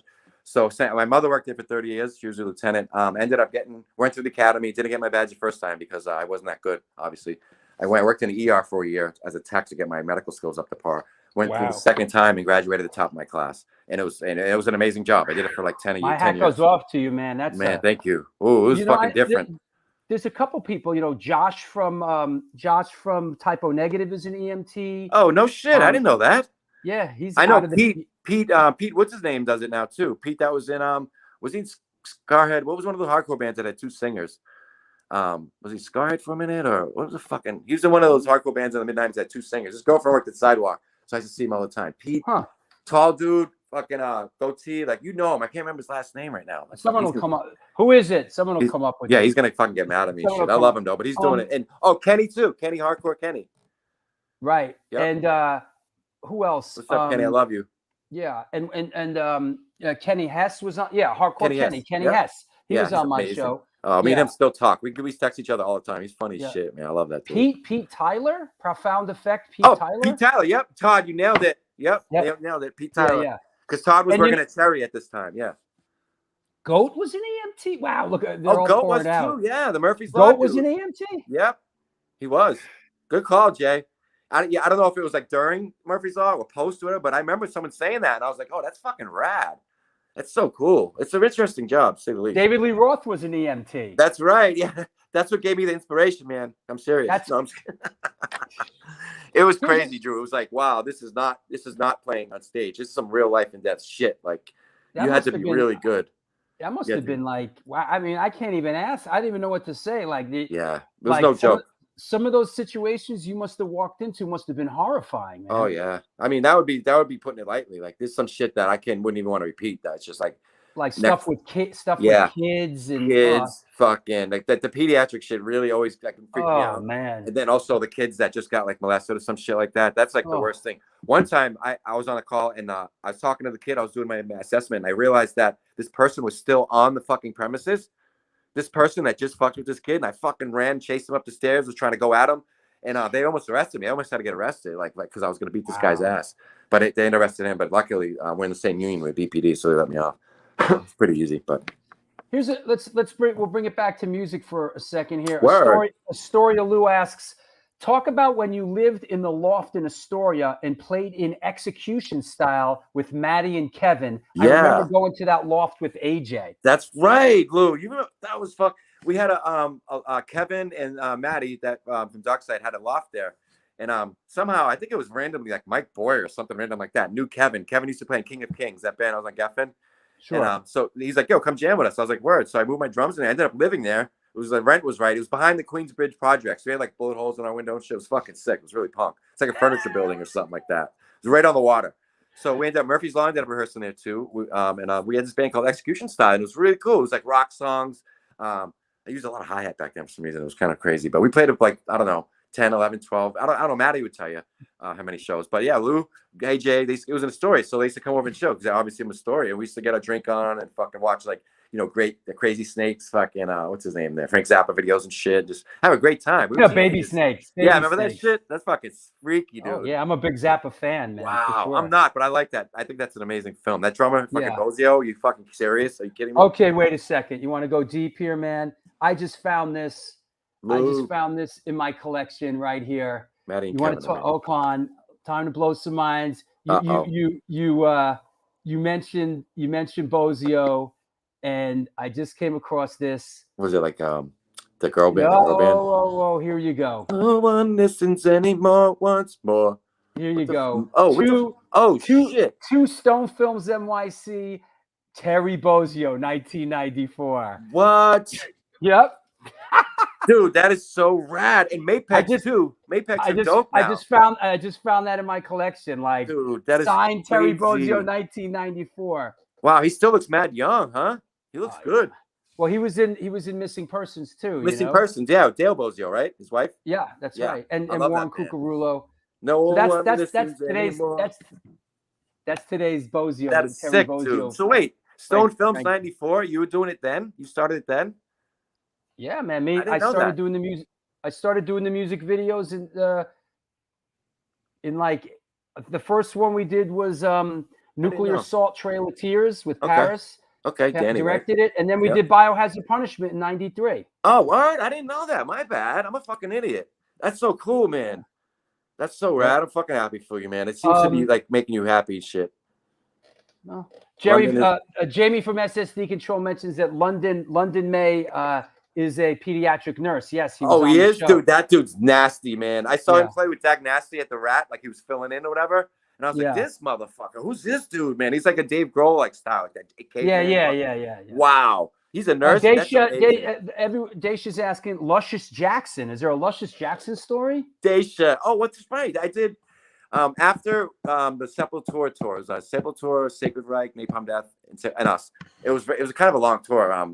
We shared a bus with Napalm Death, and that's when H2O started. Toby was voting for us back then and shit like that. Shout out to Toby, love you, bro. We hang out so much out here. But I ended up coming back from that tour, and my personal life was kind of in shambles or whatever, what have you. But I knew Gabby really well. She's like, yo, come jam with us. So I ended up playing with them and sick of it all at the same time. And I remember going to Lester Jackson rehearsal, and I kind of had something going on with one of the Sick Row guys. And Pete's like, yo, come to rehearsal and work it out. And I was like, no, I'm going to this rehearsal instead, whatever like that. So I ended up leaving Sick Row and doing Luscious for a while, like a few shows with them, the signing shows. And then my personal life was in shambles, so I ended up leaving and doing other things, going to other Boston shit. But yeah, that was fun. That was like talk about like cool like DAT. Remember digital audio tapes back then? Yeah, like DATs, of course. Yeah, essentially that was. We rehearsed at Westbeth, and I would play to that and shit. And there were a few times Adam and those guys were at rehearsal. I'm like, I couldn't believe that in hindsight, like that was happening to me and for me. I was like, it feels so special. Luscious Jackson was on Grand Royale. Grand Royale. Yeah, and they were which hot. is they signed them basically. Yeah, because they go way back. If you see the documentary, it's really interesting. One of them just talking about Luscious and Kate the drummer and how that all culminated and shit like that. It's really cool, really cool. But that was a fun time, man. I had the world by the balls and fucked it all up. Yeah. Hey, let me do my last. Let me do my last shout Sean out. O'Brien, love you, brother. And we'll come back and we'll take some questions from around the world and some other stuff. Okay. Fair enough, Drew. Sounds good, brother. What's happening?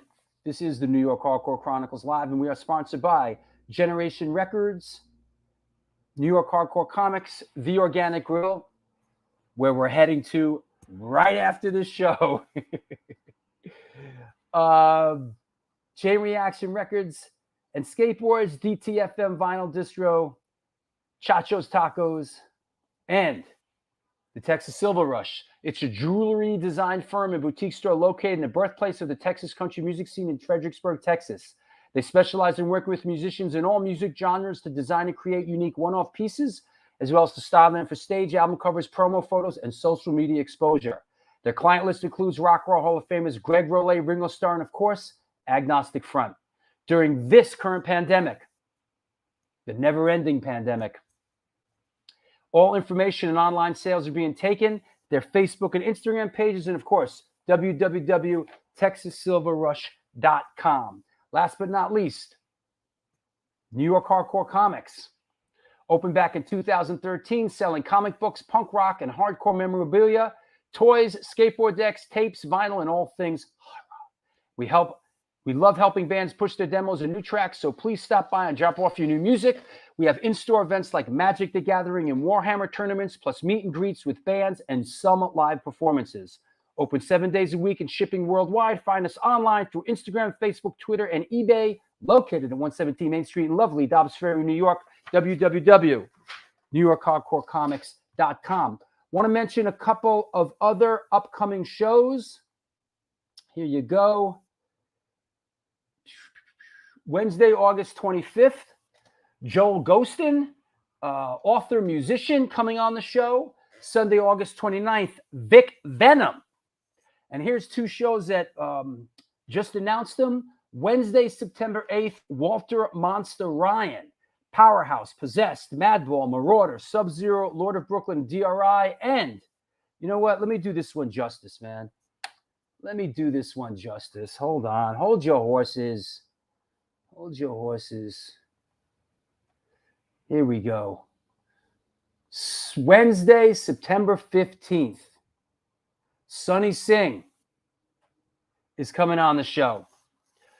Filmographer, Hate56. The guy is a musical hardcore archaeologist. I'm excited to be bringing a fellow filmmaker on the show. There's lots to talk about here with Sonny. So, nice meeting you too, Mrs. Komst. Thank you. Glad you enjoyed the show with your son. So there you go. There you go. So yeah, Sonny's coming on the show. Want to also shout out some of my new patrons. If you don't know or you haven't joined, please support the show. It's some new patrons: Linda Nardelli, Jeff Steiner, and Marcus at Punk Oi Hardcore. Don't be shy, let it fly. Join the. Come on and join together. So let's do some questions from around the world. Let's bring EK back on. Here we go. What's up? What? I said my dog. From my Uncle Eddie. Your mom just tipped out. Oh, she dipped? She dipped? She dipped. Oh, okay. She's probably like, I'm surprised she got it to work. She's so funny. I can't wait to see her. She tapped out. Yeah. What's this picture? Here's an old Warzone picture. I mean, I don't. It's hard. I mean, how do you determine? There's a couple of lineups here. It's hard to tell. I guess you could tell from the way the symbol is. Yeah. Remember we touched upon that, and I was like, it's interesting because it's Paul and Omen, which were in the band, obviously in Rabies. But then I was like, I could tell to the right that that's probably Luke because my shit's always straight. My symbols, no matter what, they'll be high and low and random, but they're never like a tilt. They're always like straight. Right. So I can just destroy them. Oh, that's cool. Yeah, it's probably that lineup right before me. Here's a question from RS70. Ayo, EK, ever get into graffiti? I did. Yeah.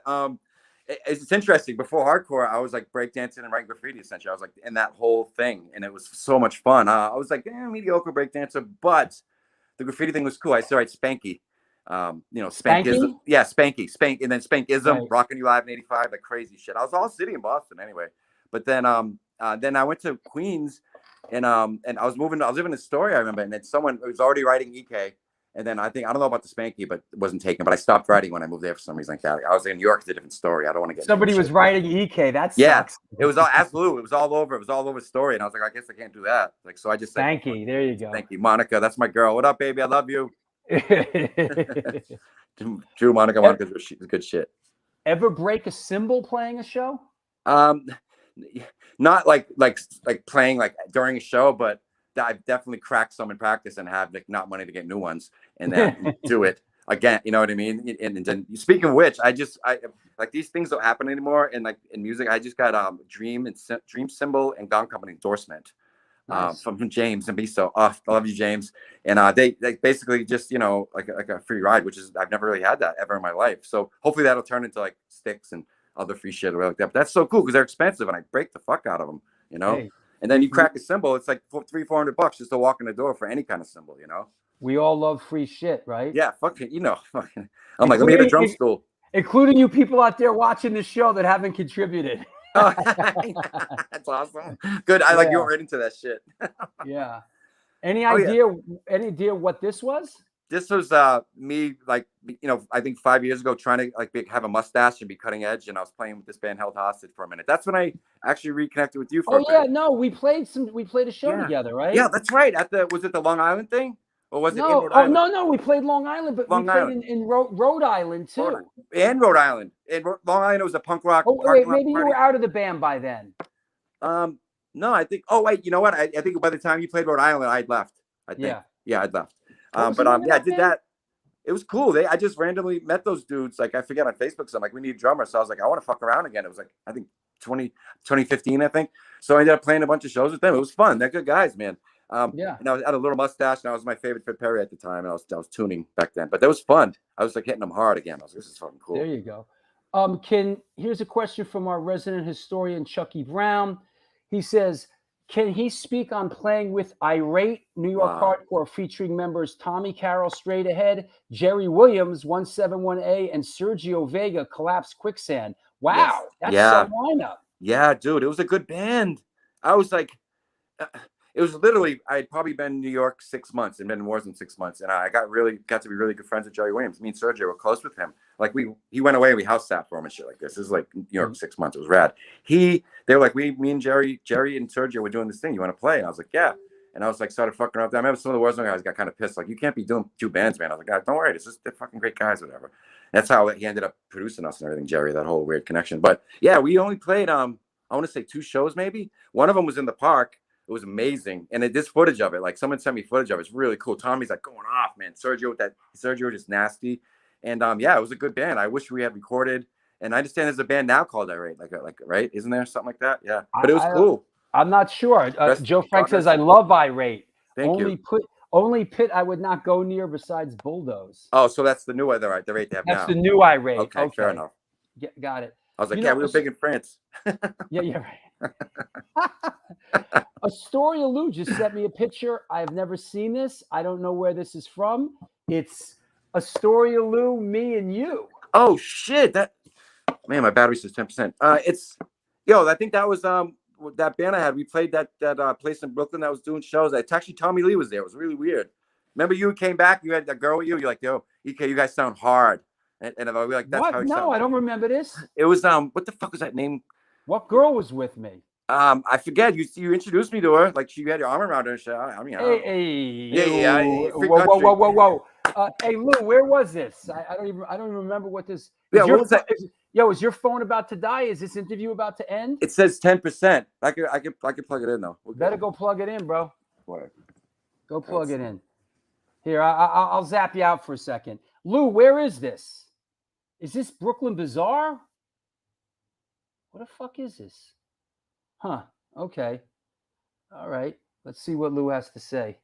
I have no idea where that is. I'm wearing the Biohazard tour jacket that I very rarely like bring this out. This is like a 1994 Biohazard State of the World address flight jacket. Very rare. I mean, it was given to me by the band in 1994. I still have it in my closet. Very rarely do I wear it. Hey, Scott Earth, what's up? Silence equals death. Yeah. Huh. I do. I like girls, man. I do. What can I say? It's a kooky world. Me? I like girls. You know? There's an irate video with EK on drums. All right. The old irate, right? the old irate. So that said, drum up a couple more questions for EK. He's coming back in a minute. Just a reminder, coming up this Sunday is Scott Ian. It was in Brooklyn. All right. Oh wait, what was that place? Was it the Grand Victory? Was that it? Is that the Grand Victory? Okay. That's the irate. Yeah, I can't copy and paste that, but yeah, that's the irate video. Yeah, Scott Ian is Sunday, so everybody has to behave themselves. Let's not bring the guy on the show and fucking insult him and torture him. It took a lot of work to get Scott Ian to come on a New York hardcore show. So everybody be on their best behavior, please. Let's not traumatize this poor guy. Grand Victory. That's it. Got it. All right. Come on, EK, get it together. Time is money. Mime is money. Remember that line? Here, for all you movie buffs out there, that line in Spinal Tap, where he goes, mime is money. Who delivers that line in Spinal Tap? Anybody? Mime is money. All right. What's up? I love Spinal Tap, man. They have cold sores and shit, remember? Yeah. That movie's great. Oh, Astoria Lou says that's the Grand Victory. Grand Victory, yep. I forgot the name of it. Actually, you played the Grand Victory? Yeah. It was, I got it. I can forget how I got the show. It was one of the dudes that played in one of the bands. He's like a punk dude. He's really cool. What the fuck is his name? He's got a cool name on Facebook. It's like different. What band did you play with? It was called Held Hostage. Oh, okay. Remember, Yeah, you were like, because I was getting him to play that. Like, I remember now. I remember. Yeah. I remember. You were like, remember EK? We used to talk about bands back in the day. When you say it's hard, that means it's good. It's fucking hard. You're like, that was Then we have a winner, Billy Crystal. Very good, Martin. nice. Very good. It was Oh, Billy that Crystal. was awesome. Come on. Mine is money. Yeah, Very good, Martin. He was fucking funny. He's underrated that little bit. Nothing but love for Rob. Scott Ian's on Sunday. Oh, dope. That's gonna be cool. Hopefully they don't torment him too much. I hope he's vaccinated. What's going on here, brother?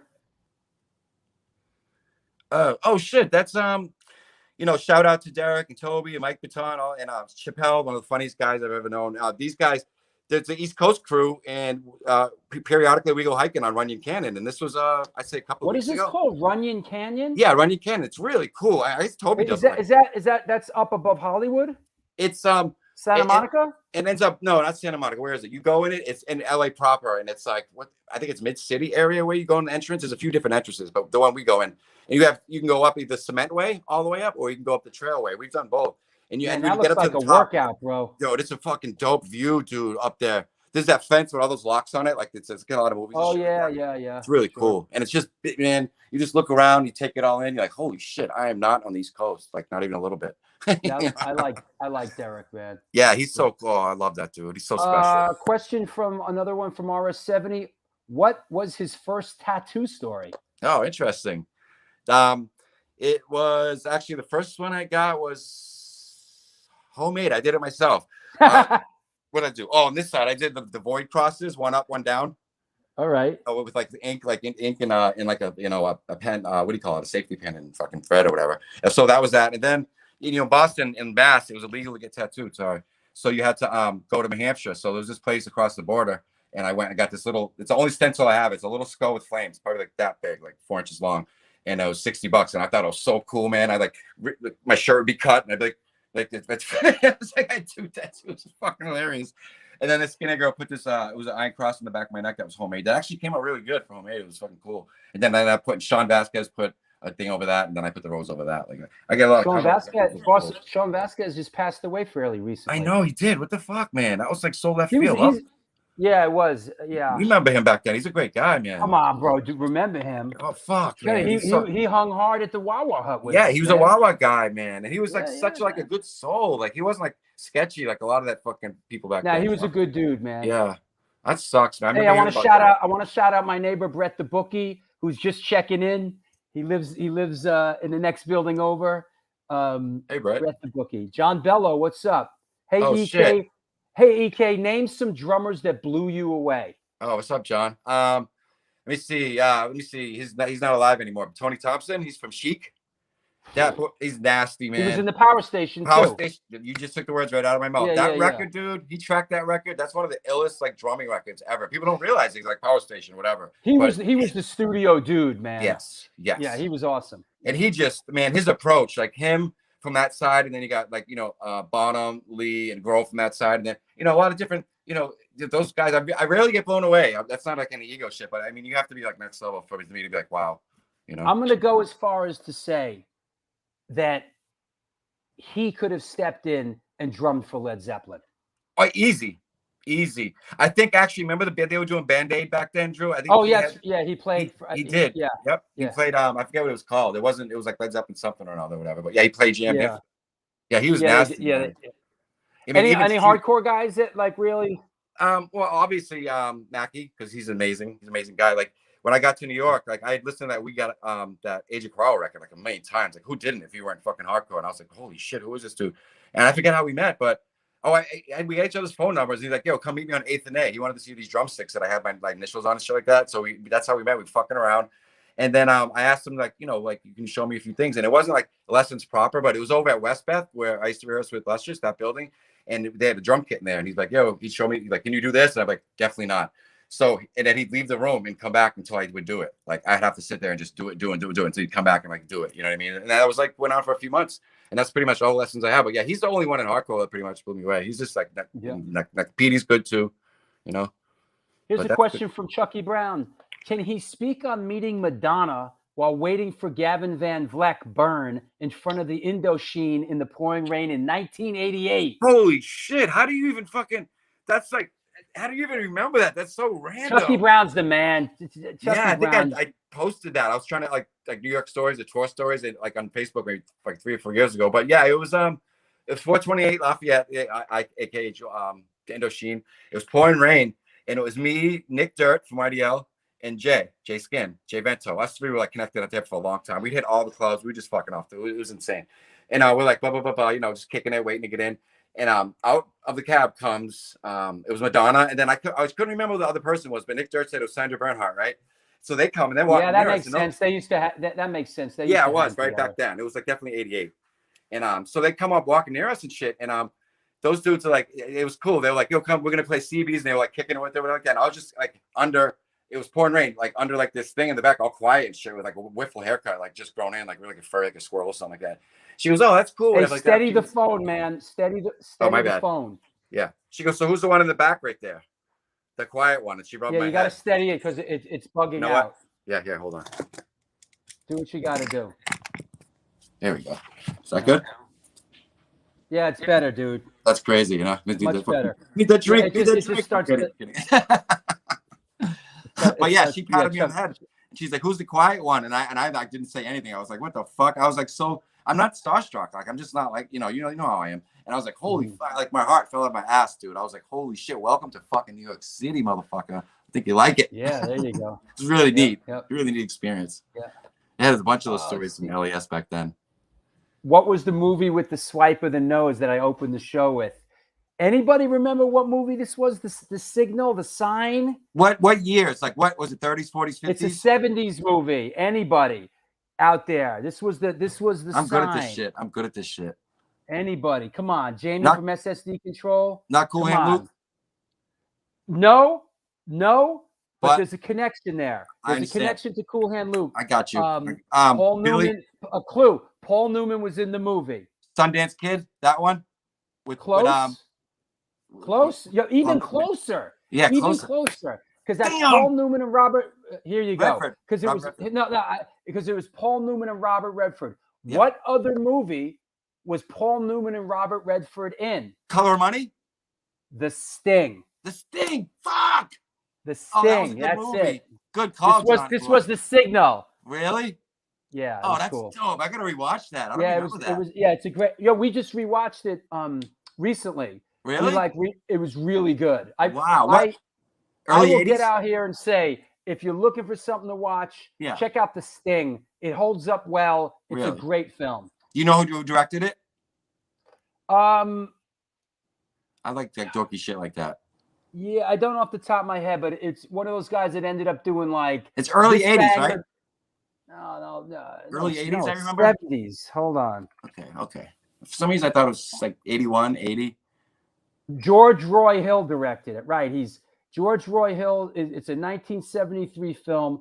George Roy Hill also directed. Get a load of this. He directed. He directed Butch Cassidy and the Sundance Kid. Sting. He directed Slapshot. Oh, Slapshot. That's a great movie. Yeah, he was Paul Newman's guy. Yeah, George Roy Hill. He was Paul Newman's guy. And by the way, as a side note, of course, my Uncle Richie was an editor on The Hustler. No way. Yeah. That's so cool, man. What's your cat's name? Midnight. Of course. Yeah, he's always talking shit. He's a character. I got to bring him over my girls when I go to Boston, so he's not here alone. And she's got to meet. He's got to meet her cat, Jackpot, who's fucking crazy. Any memories from the New Titans on the Block tour with Sick of It All, Sepultura, Sacred Reich, and Napalm Death? I mean, was that like was that a big tour? Did it roll? Yeah, it was big. It was big in like every aspect. Like I remember I forget what you could read back then, but it shows you like income from tours, income from merch, like it's crazy shit, something line or something. But yeah, it grossed well too. And I mean we were first of 4, so it wasn't so much us. I mean, we did well with merch, like Secret always does well with merch because it's a really attractive piece of merchandise, the dragon or whatever. But yeah, just in terms of like being on a tour bus, it was the first time I was a boss, like just like having roadies and like, oh, it was fucking awesome. I mean, it was a great experience. If for some reason 4, 5, 6, maybe 10 dates into that tour, it was a long tour. We had a swag about us that was just fucking like, it was automatic. The shit on stage, it was something about it. It was like such a good attack. And all the other drummers would check each other out because you're on tour and you have nothing else to do. Well, so you had Igor. You had Igor. I forget the guy from Sacred Reich's name, but he plays the guy from Napalm Death. Danny. Dan. He's an LA boy. He's still in the band. They played here recently. I was like, what up, motherfucker? He's still the drummer. Awesome. Wow. Yeah. But that was amazing, man. Those Napalm Death guys are amazing. Got to know Max and all those guys and Sacred Reich there, Arizona guys. I just recently hooked back up with Phil on Instagram, just talking shit back and forth. He's a good guy. Yeah, it was great, man. I just growing Phil up. Rind. That's it. Phil Rind. Yeah, Phil Rind. Yeah. They're actually playing now again with Sepultura again. I saw a flyer. Yeah, right. Yeah. Yeah. That's gonna be awesome. Yeah. Greg Hall. Greg Hale. Greg Hall. Greg Hall. That's what Todd says. Greg Hall. Oh, interesting. I don't know what that is. Not sure. Wow. That said, let's let me get rid of this. What does the future hold? What are you up to? And I know we touched on the beginning, but here's a current shot of you as we head into the future. What are your hopes and dreams? Well, here's the thing. It's playing again as of recent, which is awesome with Israel and this guy Jack. It's promising. It's gonna be good to be on stage again. You know, maybe by the fall time. That's good. I'm also doing like these acting workshop things. I did one recently, like a little bit, and the guy was kind of whack. So now I'm doing this one, Mike Baton's brother, and it's an 8-week thing, and it's awesome. I audited it. I think last week. Yeah, it's really cool. I'm just gonna. I mean, it sounds like funny. Oh, LA. You gonna go to acting class? Like it sounds kind of like. You know, I did an acting workshop, a class in LA. I made a run at it. Really? How was it, Joe? It was cool. I mean, interesting, right? Yeah, I mean, you know that I went to Emerson College to study acting. That's why I went to Boston in 1981 to study acting, because I did acting as a kid and as a teenager and some stuff like that. But I went up there to study acting, and then hardcore sort of like veered me off. And then I ended up, after being in a hardcore band, and I started a production company because people were asking me to do music videos. And then I got involved with Paris from the Cro-Mags, and we did the music videos and then so on and so forth. But that's great, man. Hey, you're out there. You're out there. Why not? Right? Exactly. You know what? It's like, it's something to do. B, it's something to do that's cool. Like, if anything, for the experience. I haven't gone on a casting or anything like that, but there's a few people from hardcore that are doing shit out here in Hollywood that's kind of big now. So you never know. I mean, something will pop. I feel like a total new guy being 50. It's weird. That's right. That's what I'm saying. And there's the Fred Perry. that's a nice look right there, bro. I know, it's good. That shit takes batteries. Yeah. Todd Youth had his soccer his warm-up stuff on point too. He did. Yep. Yeah, he did, man. He would do it with like a fitted hat, like back. Yeah, I miss Todd, man. Yeah, me too, man. I really do. I really we in Israel. I don't even really talk about it. It comes up. Oh yeah, right. Israel, right. Yeah, it hit him hard. He like went underground for like a year or two, basically. Yeah, of course it hit him hard. I mean, but he seems all right. We're still gonna know each other, but I like it, man. This, like we hear the songs, they're like pre-pro demos, but we're pulling them together. It's gonna be good live. I think we're gonna play good shows. Hey, yeah, man. And you gotta listen. You know what you gotta do? You gotta throw in that Bad Brains Rise song, man. I told him that. Yeah. Because I know when Fireburn played, they didn't want to touch on any of that, but that's a really valid part of Israel's career and catalog. Yeah. And like that's a good song too. Yeah. I don't think he can play it on guitar and sing it, so that would have to. I want to get a second guitarist maybe down the road. So when we do that, we're definitely gonna do Rise. Yeah. Yep. A few Bad Brains songs. Absolutely. Hey, man, and also I just want to say, we did this, buddy. We talked about the Caroline Warzone album. Oh, the Bullet Hole. Yeah, he's late. Yeah. Thank you, bro. Yeah. But hey, listen, from one guy that was in the trenches with you to another, I know we spent a lot of time together on the Lower East Side, getting into some not so good things. I'm glad you're okay these days, man. Thank you, Drew. And I wish you all the best. I love you, bro. I love you too, Drew. Thank you so much for having me on. And human to human, man to man, you've always been a fucking amazing guy in my book. And it's good that we can still talk and do this. This is amazing. It's beautiful. Thank you. Let's keep in touch, man. All right. Love you. All right. Love you too. Take care. Thanks, bud. All right. Well, there you go. Great show with EK. It was great. Nice to have an old friend on and to be able to talk. Hey, we got a couple minutes. Let's do who would you like to see on the show? Real quick, throw a couple at me. Let's have some fun. Who would you like to see on the show? As I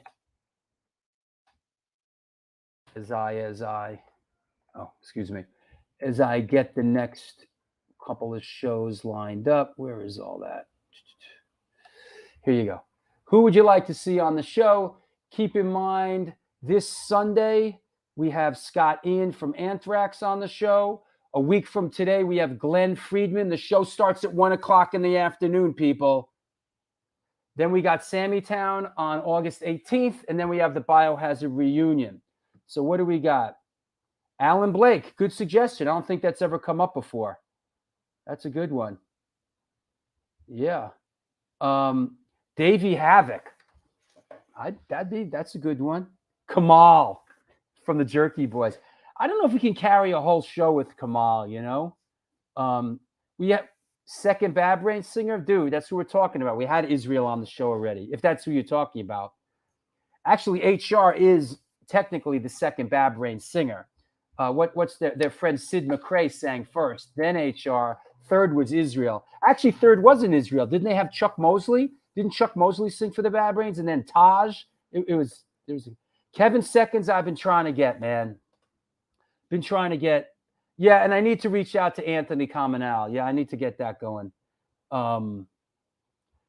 No won't do it. Doyle, yeah, tell me about it.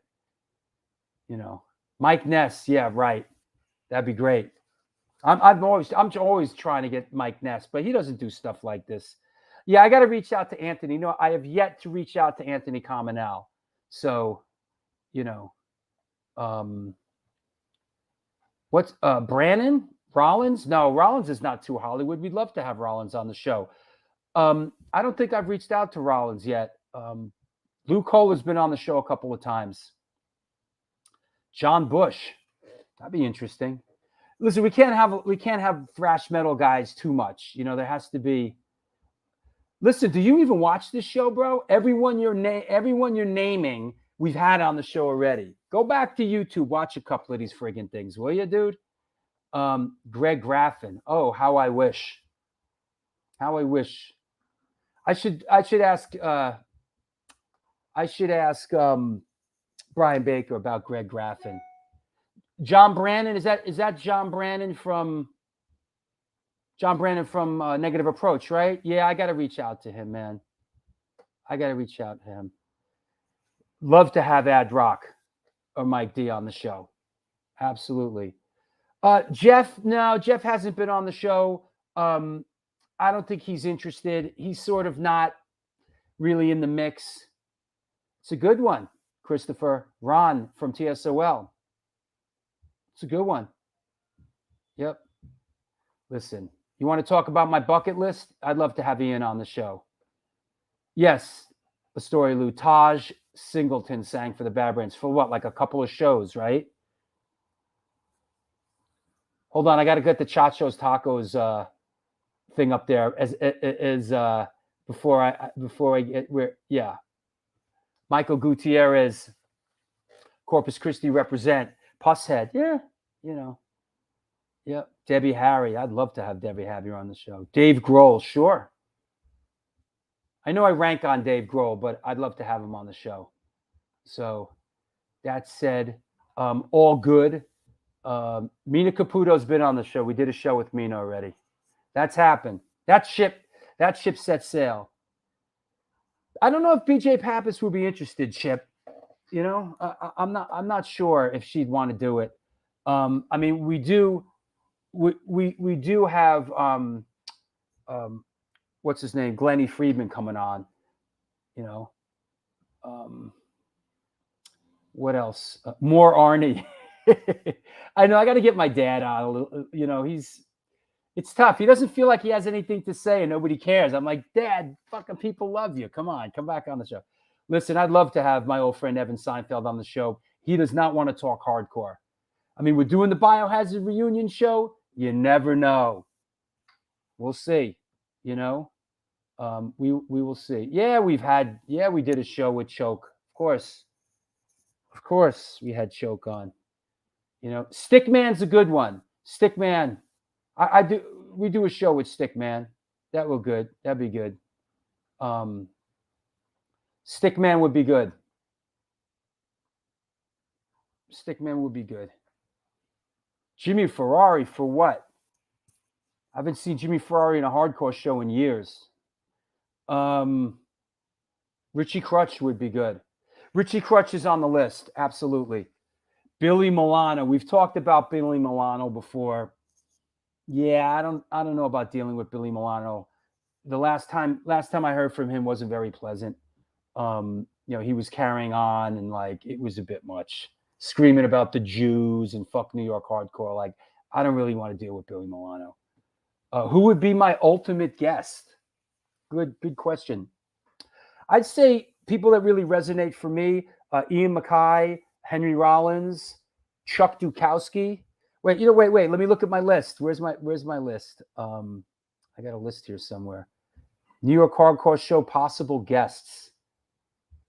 Some of these might seem like whatever, but this is on my list, my go-to list.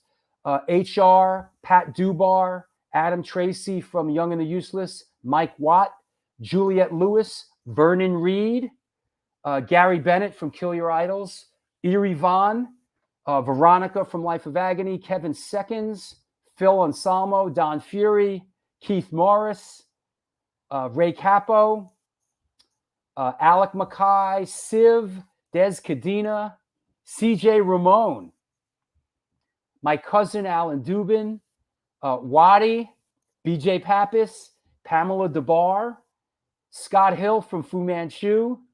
The list goes on and on. This is the list I work off of. You know, Cliff Hanger from The Freeze. So there's a list. Bobby Blitz from Overkill. That'd be interesting. I like bringing the thrash guys on every now and then and mixing it up. Yeah, Lars would be great, of course. Ian would be amazing. Yep. Listen, you know, Jerry Only won't come on. I've talked to Jerry Only. He's like, Jerry Only's not coming on the show. You know, yeah, Scott Hill would be great. You know, he's you know, yeah, Baba Booey.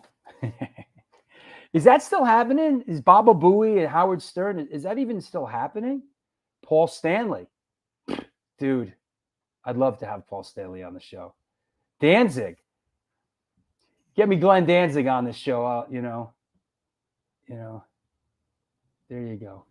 All right, good. You all right, Sid? Yeah, you okay? Just chill out, Drew. I thought you were like falling into a coma.